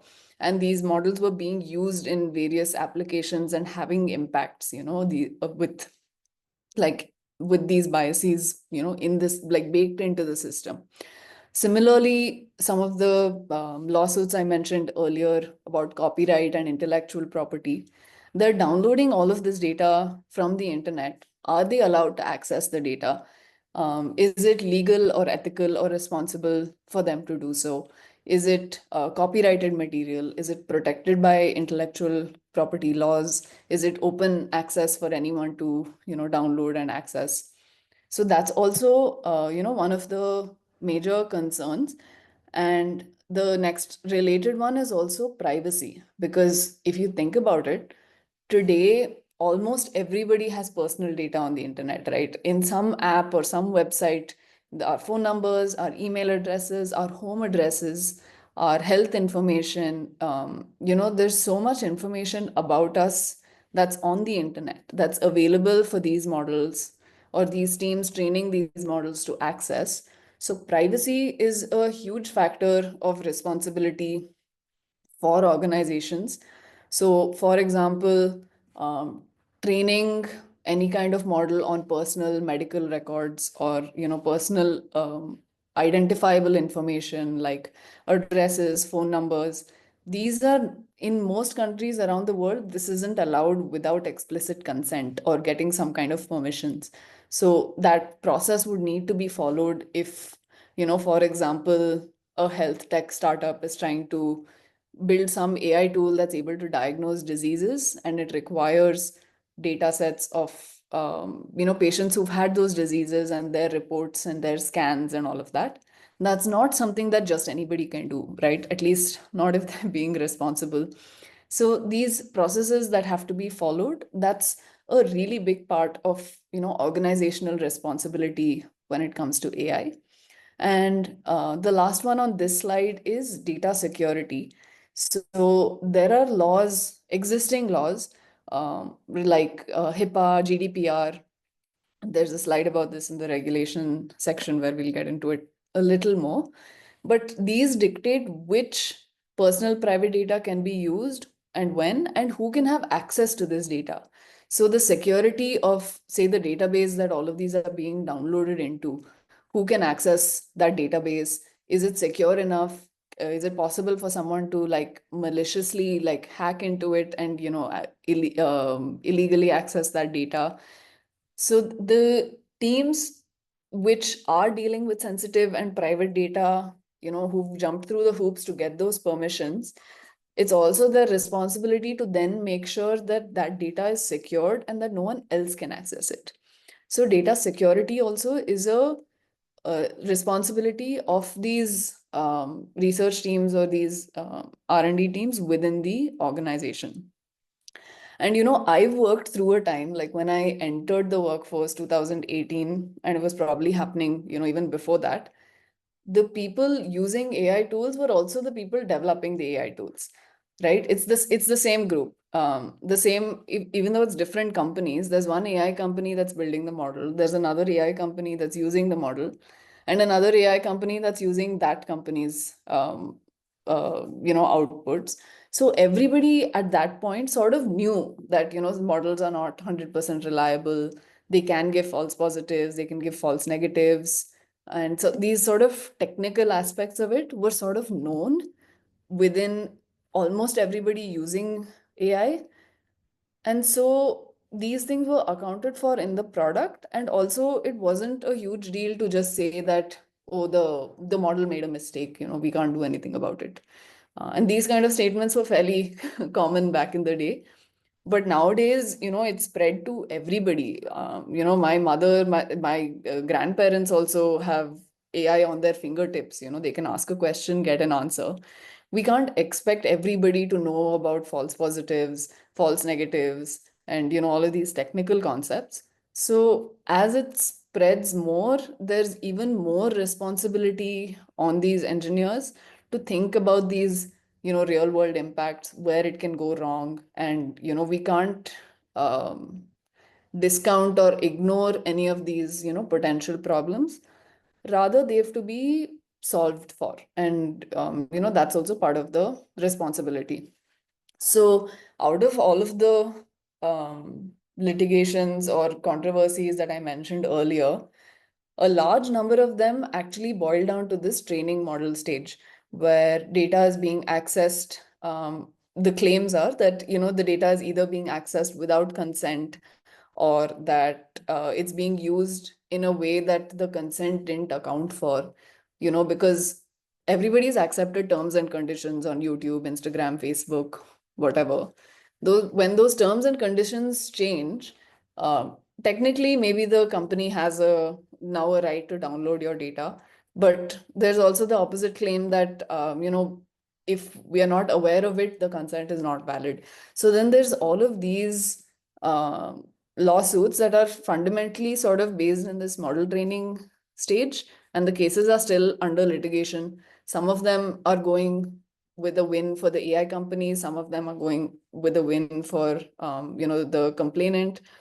But the questions it brings up, that's what I want to mention, right? The questions it brings up are valid, that it's up to these AI R&D teams to actually consider all of these things, and the R&D teams and their management, and make sure that the data being used is obtained in an ethical and responsible way, and that all the due processes are being followed, and all of those things. So coming to this ethical use and consent, it's like I said, it's up to the organizations to understand and respect this. But also there are tools these days like voice cloning, video cloning, and these kind of things that someone else can do with your data. So that's where it goes to the organization to ensure that their models that they are developing are also being used in ethical ways, that they don't allow, for example, I can't go to Gemini or ChatGPT and ask it to generate a video of someone else I know. And that's something that's blocked these days. It doesn't allow you to generate photos or videos of people who are alive today. And that's also part of being responsible. And some of them, there are also irresponsible tools that don't follow these ethical standards, right? So that's also one of the major things to consider. And the last one here is actually quite an interesting thing I came across, while researching for this talk, which is that the World Economic Forum has come up with this idea of responsible AI funding, meaning that so far we've been talking about like ethics, doing the right thing, responsibility, and all that. But end of the day, companies will follow the money, right? So if something is going to make them a lot of money, the ethical and responsibility conversations sort of don't become as important, right? And this is natural in our society. So this idea was responsible funding, where especially for startups and any company that's seeking funding for AI projects or tools, that the investors are responsible to commit to certain responsibility guidelines that are laid out, that they will follow these things of like consent, privacy, and all of those things. And so because money talks, the goal is that this would lead any new AI startup, at least funded by people who have signed on to this program, that they would be developed, used, and generally they'd go about it in a responsible way. So we're still on organizational responsibility. There's still a few other points. So let me go through the next couple of slides, and then we can pause for if anybody has any questions. So the next major aspect I think of when I think of organizations is accountability. Right? This is, in my opinion, right up there with training. And where training data was more specific to the teams working on it, this one applies to everybody, everybody within the organization, right? Your legal teams, your compliance teams, the management, and everything. So what does this mean? It can mean if a model trained by a company was used in some malicious way, that they are transparent about these malicious events that have occurred. And I won't get into details of that because the malicious ways it can be used are really upsetting.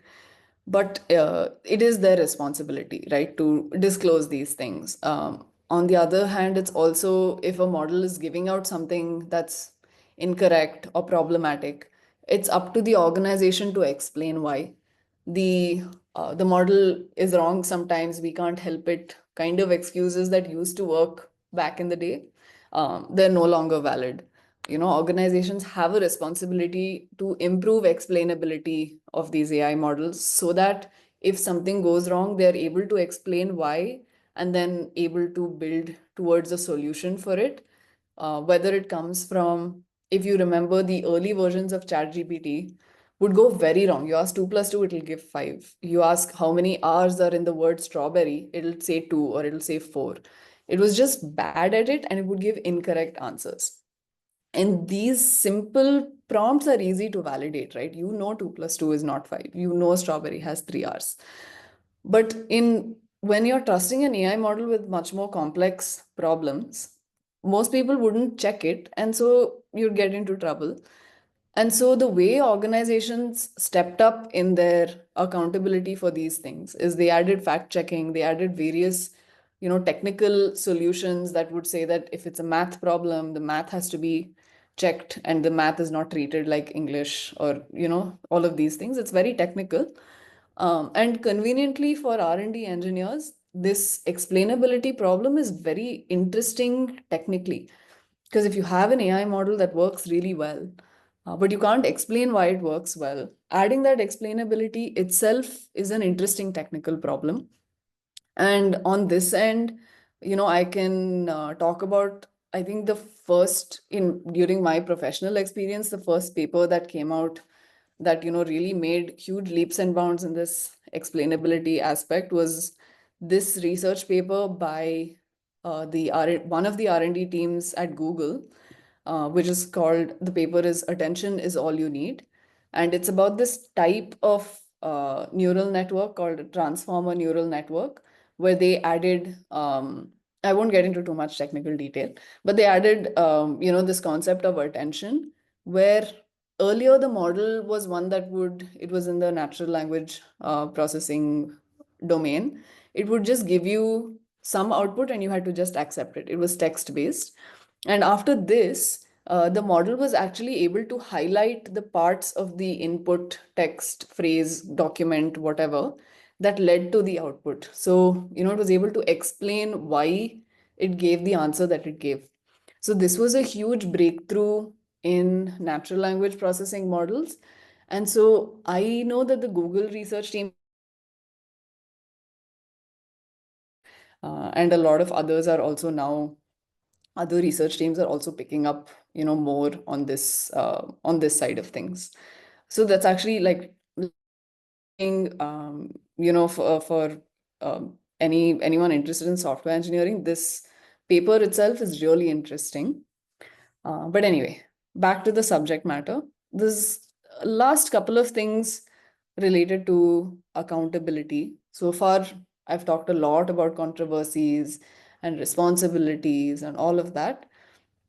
The last couple of things are related to the legal liability. And again, this is not something I'll go into too much, but it is a responsibility that lies with the organization. So I just wanted to mention that, if, for example, all of those lawsuits I mentioned earlier, people are able to file these lawsuits and claim these grievances against these companies because there's a process in place and the company has to respond to these claims and actually address these problems. It can't just be ignored or brushed aside or anything like that.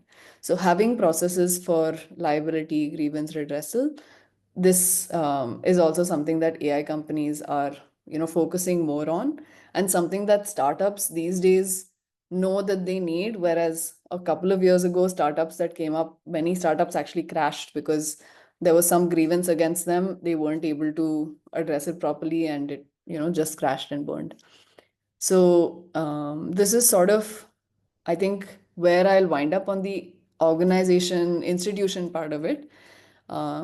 Related to people who work at these organizations, all of the other teams, the R&D roles. I'll give you all a moment to consider these things. I'll have a sip of water. I can take a couple of questions.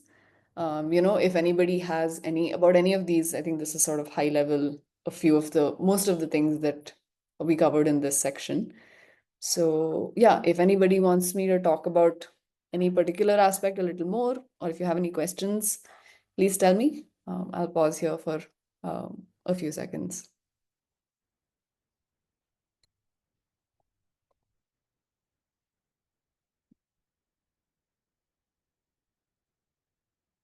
No questions? Great, I must be explaining really well. Everyone's understood everything then.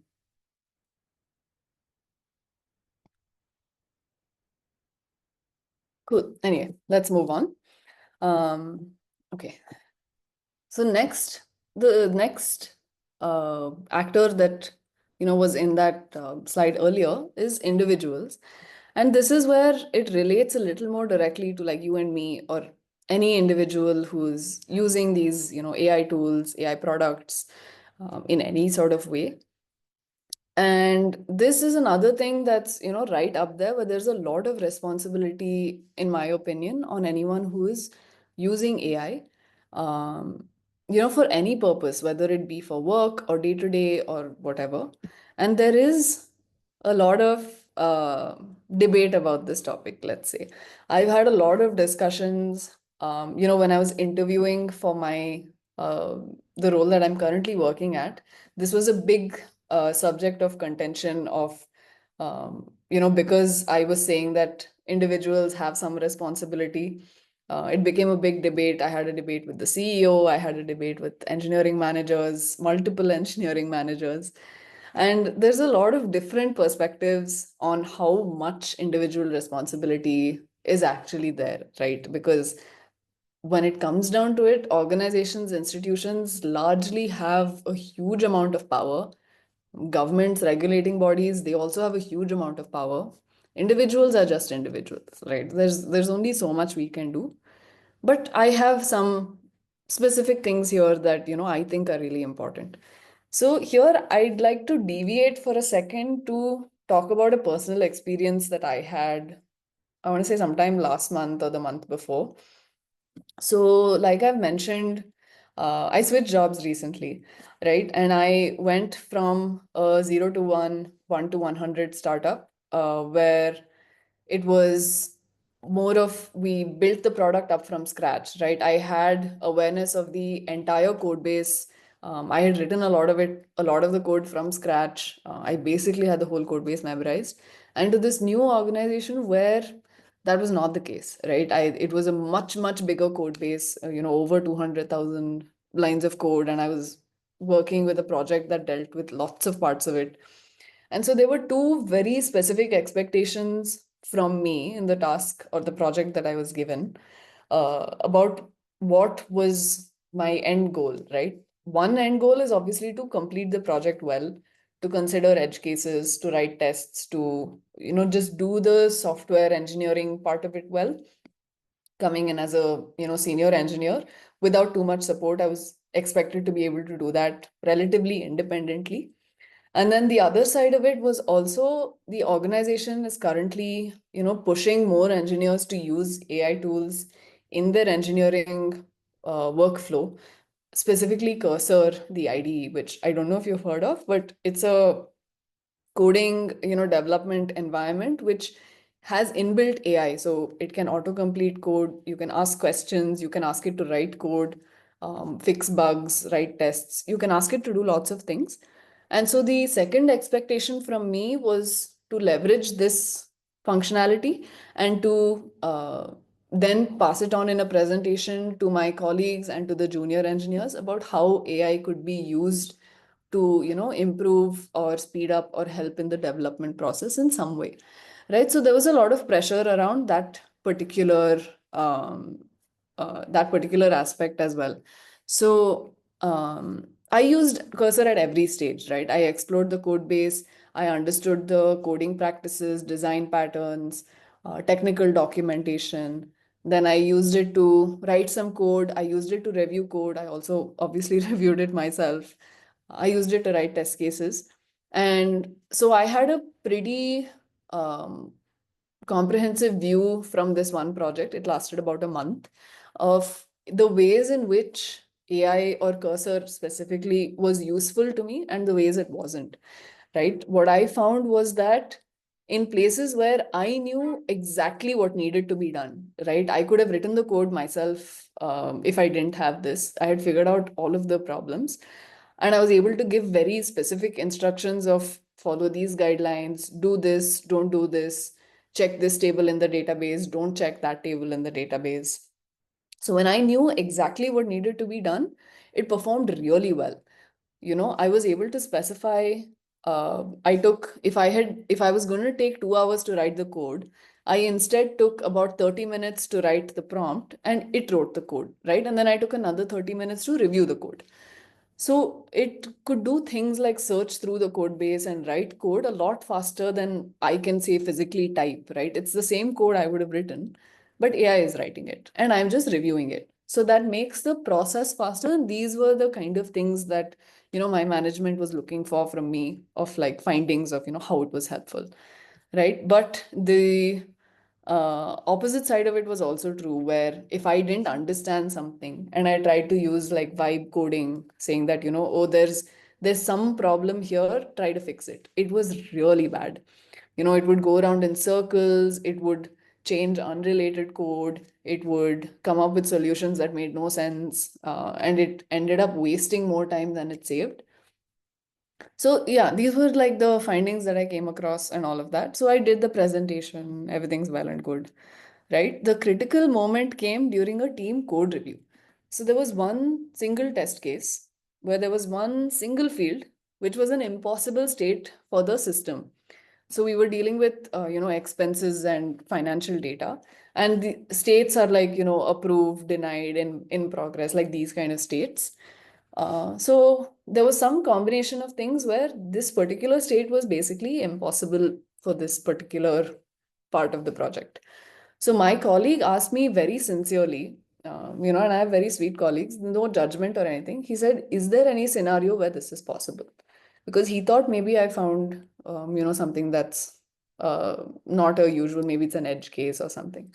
And I had to be like, I don't know, Cursor wrote these tests. I reviewed it from a code perspective. The code was correct. The logic seemed fine. High level, it seemed to make sense that this is a state in the system. Somehow, maybe it can reach that state, right? But what ended up happening was we went through it in a little more detail, and it turned out that state was actually impossible. It was a completely unreachable state based on the starting point of this particular test case. Very, very niche problem, but it was caught in the code review, right? So as of today, this complex understanding of sequence of events, of component interactions, sequence of states, this is not possible yet for AI systems of today. Right? Then they can't do such complex things. They're much better at broken down tasks that are much smaller. And, even for a human engineer who's coming into the thing, coming into this project newly, it's not easy, for a human either. So I'll pause here and let you consider what my responsibility here as an individual contributor. There are things I could have done differently, right? But I'd like you to think about it for a second.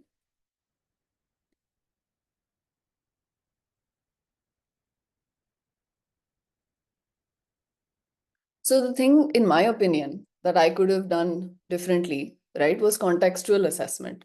So rather than just say, reviewing code for the logic and the syntax and the high level thing.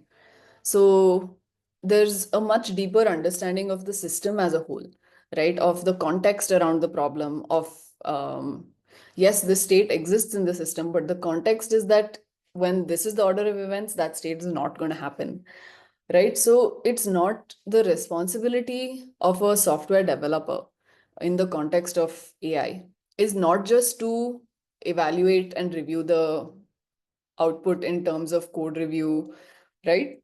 Excuse me. Of course, that is basic, not even a question. You should never use code generated by AI without reviewing it. But the review also has to go a step deeper in the contextual understanding of the project as a whole, of does it make sense? Because there are very tricky niche things like this. It'll be something very small. And this was caught in the code review, and this happened to be in a test case. So it wouldn't have been a huge problem. But if it was an edge case like this in the actual application code, it's possible that over, say, 6,000 customers that we have, like 100, 200 of them may have encountered some problem in the application, and that would have, been a hit on how the application is perceived and all of those things. So the contextual understanding and this skill to evaluate the correctness of a model output is the responsibility of the software engineer using the model, right? Because who's going to face the consequences? Nobody is going to go to Cursor and say, hey, you wrote Kripa's code wrong, right? My manager is going to come to me and say, hey, you should review your code better and look at the context better and all of those things. Luckily, I have a really sweet manager, so none of that happened. But it's just to give an example that, when generating any kind of application code, contextual assessment and evaluating correctness is like critical importance. And similarly, so is data and code security, because there are a lot of people these days who are building applications from scratch with AI, right? And these applications may have login systems, they may be taking in personal data, they may be taking in like personal financial data, health data, any like private data of card numbers or account numbers or anything like that, right? And you don't know as a user of the app how secure it's going to be, but the software developer, who in this case may not be someone who's gone through a traditional course, right? They may have just downloaded some AI tool and started building, and now they're a software developer. It's up to them to know that data and code security is a thing, that you shouldn't put credentials on the front end where anybody can view it. That there are certain things to put in place to make sure your system is not easy to hack. All of these things are now becoming individual responsibility because anybody can build an app. Whereas earlier, these things were taught to us in college courses or online courses or whatever.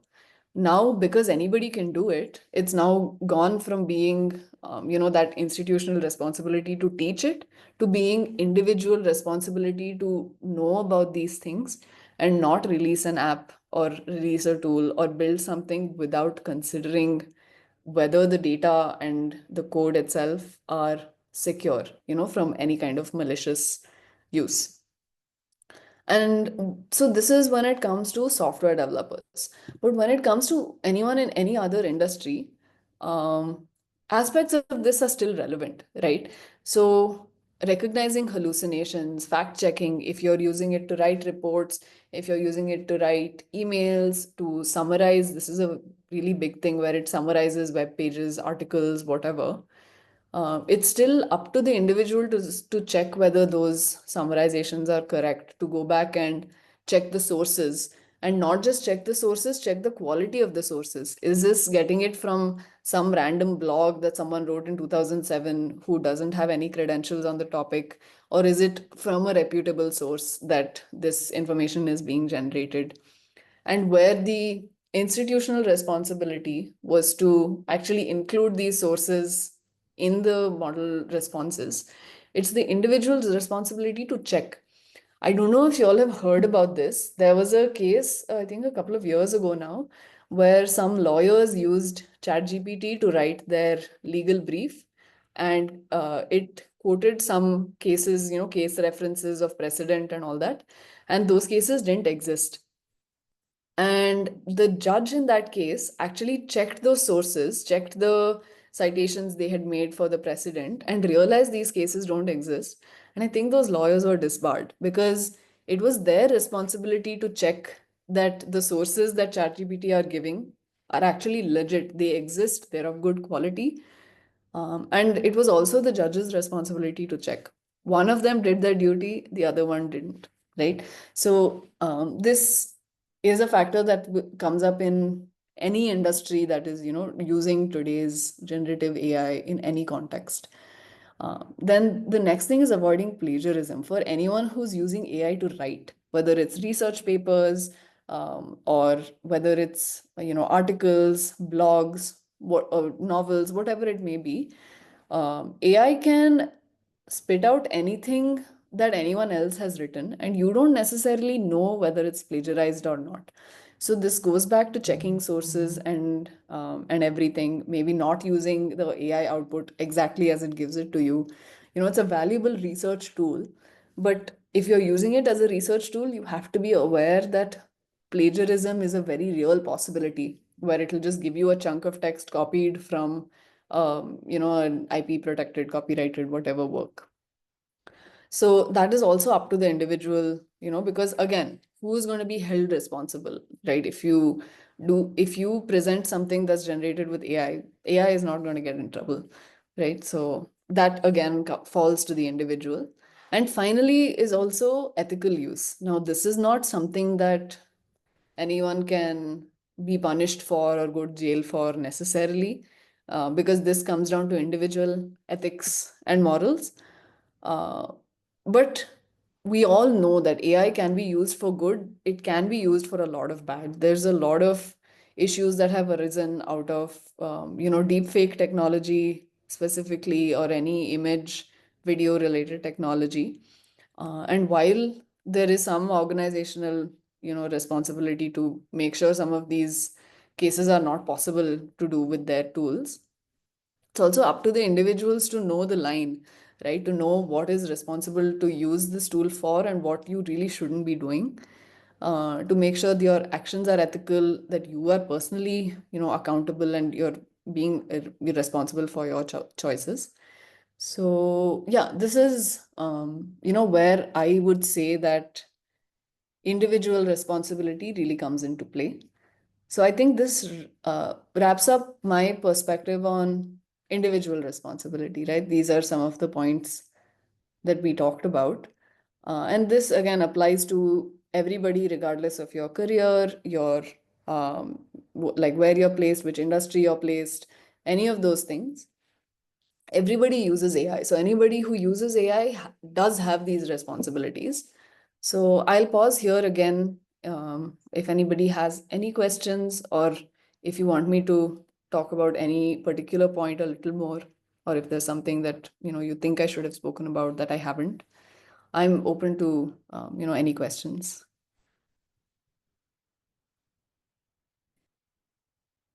I'll wait for a few seconds. Please don't be shy.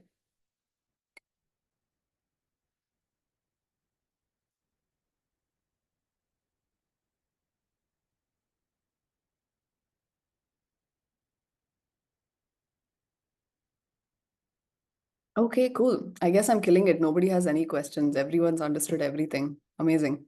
So then I'll move on to the last actor that I mentioned towards the beginning. And this one's a real heavy hitter, which I mentioned I won't be going into too much detail about, because again, I think there is another session related to AI and governance and all that, which should, I'm sure they know much more than me about this. This is more from my research about this. I have certain friends who are in, certain, without revealing too much, they're in certain positions of power where they can, speak to these regulations and enforcement, compliance, and all these things. So this is sort of what I've absorbed, from speaking to these kinds of people. And this may seem like I've kept the most boring part of the whole topic for the last section on a Friday night. And if that is irresponsible, I'm very sorry. But this is a very important area, for anyone in software engineering or any other industry to be aware of the regulatory bounds that there are, and for the regulators to actually keep up with the technology, right? Because laws are really slow to catch up with technology. This has been the case for decades, right? It took a long time after the printing press for any kind of printing regulations to come about, and it started from there. So there are countries around the world who have figured something out. India is one of them, that there are existing laws around personal data, private data, rights to privacy. These existed to regulate other kinds of media, right? Whether it be newspapers or TV or ads, or hospitals, healthcare companies. These now, due to the language of these being updated or existing language being sufficient, these regulations can also apply to AI tools and stuff like that. So I've noted down a fairly large list. Well, not as large as it should be, but a fairly comprehensive list of today's state. So when it comes to within India, and this is specifically on the governance side of it, right, where governments are doing this, not any other regulatory body. So in India, we have the IT Act and the Indian Copyright Act, which respectively talk about privacy, data security, personal data. And the Copyright Act is for, literary, artistic, musical, dramatic works.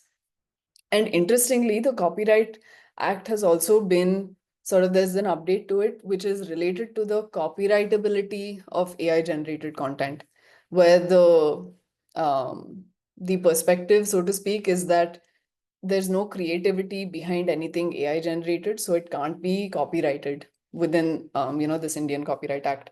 So that's an interesting addendum that's happened to this.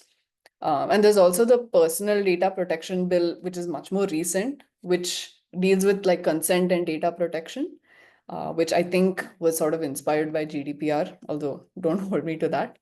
And outside of India, I think the EU has been sort of very on top of recent developments. So here we have the GDPR that the EU came up with back in 2016 itself, where AI was sort of picking up much more, and they put in regulations around data gathering, purpose limitation, meaning that if you gather data for a specific purpose, you can't use it for anything else, right? And this actually came up in my previous role where we were collecting some information from our customers. We had to make sure to keep it in, for European customers, it had to be in European data centers. And we had to make sure that certain fields are not included. And similarly, now working in fintech, for our European customers, there's certain data that we are not allowed to collect, or not allowed to collect without very specific consent being given by the user. And another one is the right to be forgotten in this GDPR, which is that any user can at any point request all of the data you have about them to be deleted, and you have to be able to honor that and respect that and be able to delete that data. So these are regulations the EU came up with, and recently, just last year, it was going on for a few years, but I think it went into effect in 2024. The EU AI Act, European Union Artificial Intelligence Act, which regulates AI based on its capacity to cause harm and where it's being used, right? If there's a minor AI being used to help in some tallying or something, that's doesn't have much capacity to cause harm. But say facial recognition technologies or any technologies used in national security and like these kinds of things are much more regulated, because they can cause much more harm if there's any privacy issues, hallucination issues, any of the stuff I mentioned earlier with organizational responsibility. This act actually seeks to regulate those things. And in the US, there's the Colorado AI Act, which deals with algorithmic discrimination, and many US states have laws regulating deepfake technology, especially with its use on minors and things like that. The Consumer Privacy Act, which is again about data gathering. China also has a AI safety governance framework, which are guidelines for ethical and secure development of AI technologies. And I think the oldest one on this, second oldest one on this list is the US HIPAA Act, which deals specifically with medical data in the US. But the thing is with these governance things, especially with AI tools that are available globally, if you're available in a country, you have to respect its laws. So even if it's an India-based startup or a China-based startup, if they're operating in the EU or US or India, they need to respect, these laws and governances that have been put in place. And it's up to, oh, is this not loading? Oh, well, that's unfortunate. Give me 1 second. Let me see why this isn't loading.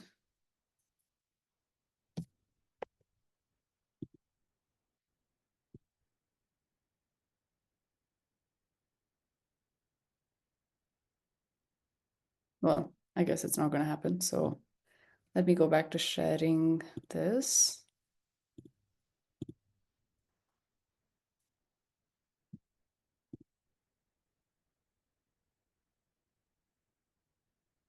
All right, yeah. So when it comes to regulations, like I mentioned earlier, right? Regulations are quite slow to catch up with technology. So there's a really interesting book, and because the image isn't loading, maybe I'll drop it in the chat. It's called Careless People. It's written by someone who was working in Facebook. I think it was between 2011 and 2017 or some time frame like that. And they have basically talked about a lot of things that, a lot of, let's say, problematic things that Facebook was doing during those, active choices that they were making that were harmful to society, where, they started as a simple social media company, but, they grew to, by 2017, which was the author's last year working at Facebook, they were having major impact on political affairs, right? All the claims of, if you remember 2016 US election, the election interference and like Myanmar and a lot of political affairs. There was a lot of accusations on Facebook that, that they were, say, responsible for a lot of these things because of their tools being used in ways that, they weren't stopping anybody from, doing these things. And in fact, they were also helping in some cases. It's called Careless People. I've just dropped it in the chat. It's quite infamous or famous at this point. So I think if you just look up Careless People, you should find it. It's a great book, and it's an example of how regulations are very slow to catch up and the impact it can have when the organization is not following, responsible ethical practices, and there's no regulation that's making them do it, and the, say, major things that can happen as a result of that. Right. So anyway, getting back on topic, like I mentioned, enforcement and compliance are also big aspects because these laws can exist. You can write as many laws as you want, but unless there's a way to actually enforce it and, enforce the compliance on these institutions, it's more of a guideline at that point, right? If what is the process to bring an organization back on track if they're doing something that's, against these laws or guidelines? So the world is slowly catching up, but whichever industry you work in, or, whichever industry anyone works in, it's effectively our responsibility to know these regulations exist, right? And this applies to AI in particular because anybody can use it. So it becomes of critical importance to know what these are, that even if maybe the enforcement isn't there right now, it could catch up at any time. One prominent recent example, actually, if you'll remember, is when DeepSeek made big news. That was at the time that NVIDIA stock crashed and all of those things happened like all at the same time. Very quickly after that, I think India banned the DeepSeek app, US banned the DeepSeek app, a bunch of, I think, UK, Europe countries also banned it. So it was very prompt action in, enforcement. There were concerns that the app on the App Store, and I'm not talking about the open source model, I'm talking specifically about the app that, was working out of, let's say, Chinese servers. A lot of governments around the world had concerns around the topics that we've already discussed, right? Of data privacy, of data security, of the limited scope or sort of immediately block it. And this is, I could spend an hour talking about this alone. There's a lot of nuance here, but let's say it's out of scope, leave it there for now. I think going any more into enforcement and regulations and all that would be too dry and boring for a Friday night. So I'll stop the regulation stuff here. So at this point, we've arrived at the conclusion, right? Which is, in my opinion, the conclusion is that responsible AI is our collective responsibility. Right. So if I would like to actually hear at this point, since we've sort of reached near the end, and I'll speak a little bit more later, but is there any part of this so far that has maybe stuck with you or that you'll remember or think about or maybe do more reading or research on? Does anybody want to volunteer any insights that you may have gained from this?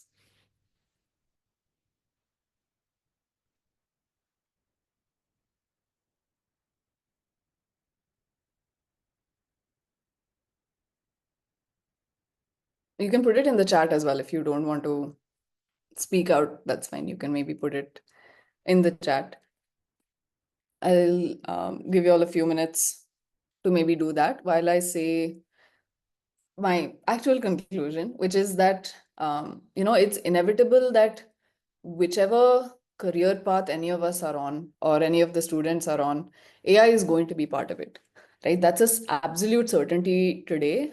You can't get away from it, whether you're a software engineer, whether you're a mechanical engineer, whether you're, in any industry, right? AI is taking over every role also, whether you're an engineer in the company, whether you're in the back office, whether you're doing data entry or you're a manager or you're, a vice president, CEO, whatever your role is, AI is going to be involved, right? People are going to ask you, how are you using AI to be more productive? How are you using AI to run your company? How are you using AI? It's inevitable. And because it's getting adopted so fast and so widely, a lot of these as these softer aspects of it, ethical, moral, legal, like these responsibility questions, there's no answers for them. There's no definitions for it. It's sort of every company for themselves, every person for themselves. But what I want you to take away is that we're no longer in the world where the legal team deals with legal, the compliance team deals with compliance, right? Because AI is in every part of every role, everyone has to be aware. So I'll give you another personal anecdote here. A couple of weeks ago, I saw this message pop up in the company-wide channel, right? There's one Slack channel for the entire company.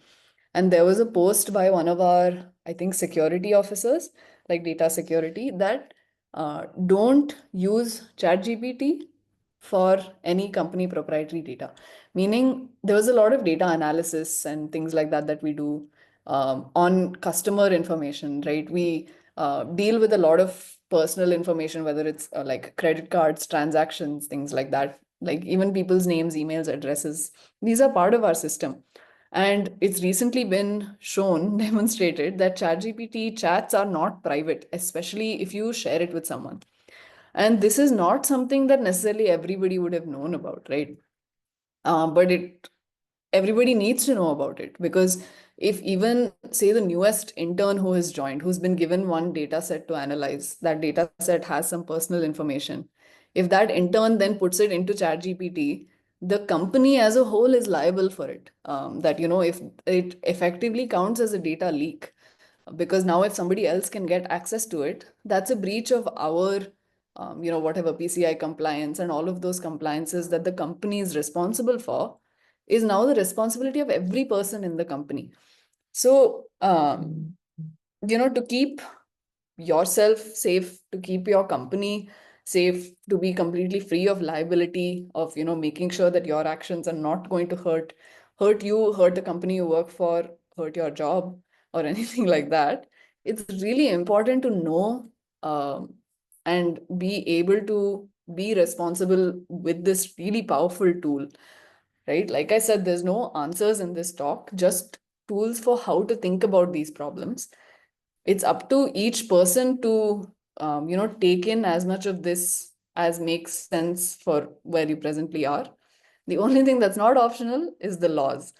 So, yeah, I think that's it. So we've arrived at our final destination. This is our last stop. It's the end of the line. If anybody has any questions for me, whether it's about my experience or whether it's about anything we've spoken about or anything that maybe you hoped I would speak about, maybe that I haven't covered, now's your chance. You can unmute and ask me your questions. You can raise your hand. You can put it in the chat. But yeah, this is your last chance. After this, I'm going to disappear.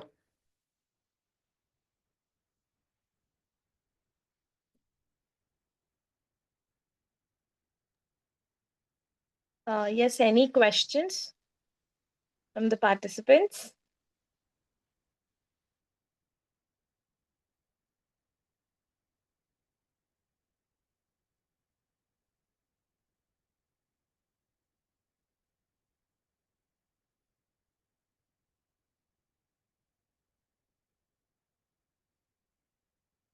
Okay, shall I take it that there's no questions? In that case, I think I will wrap it up with thank you, good night, and have a great weekend. Thank you for taking this time to share your valuable insight with us today. Your talk shed light on responsible AI, reminding us that, as the technology advances, it must remain fair and transparent with human values. So you also emphasized on how responsible AI is not just about innovation, but also about building the trust and then minimizing the bias and ensuring that technology benefits the society as a whole. So thank you so much, Ms. Krupa. So I also want to thank all the participants for your patient time and attention. Thank you. Yeah, thanks everyone for listening to me talk for over an hour on a Friday night. I hope you enjoy your weekend. Bye, everyone.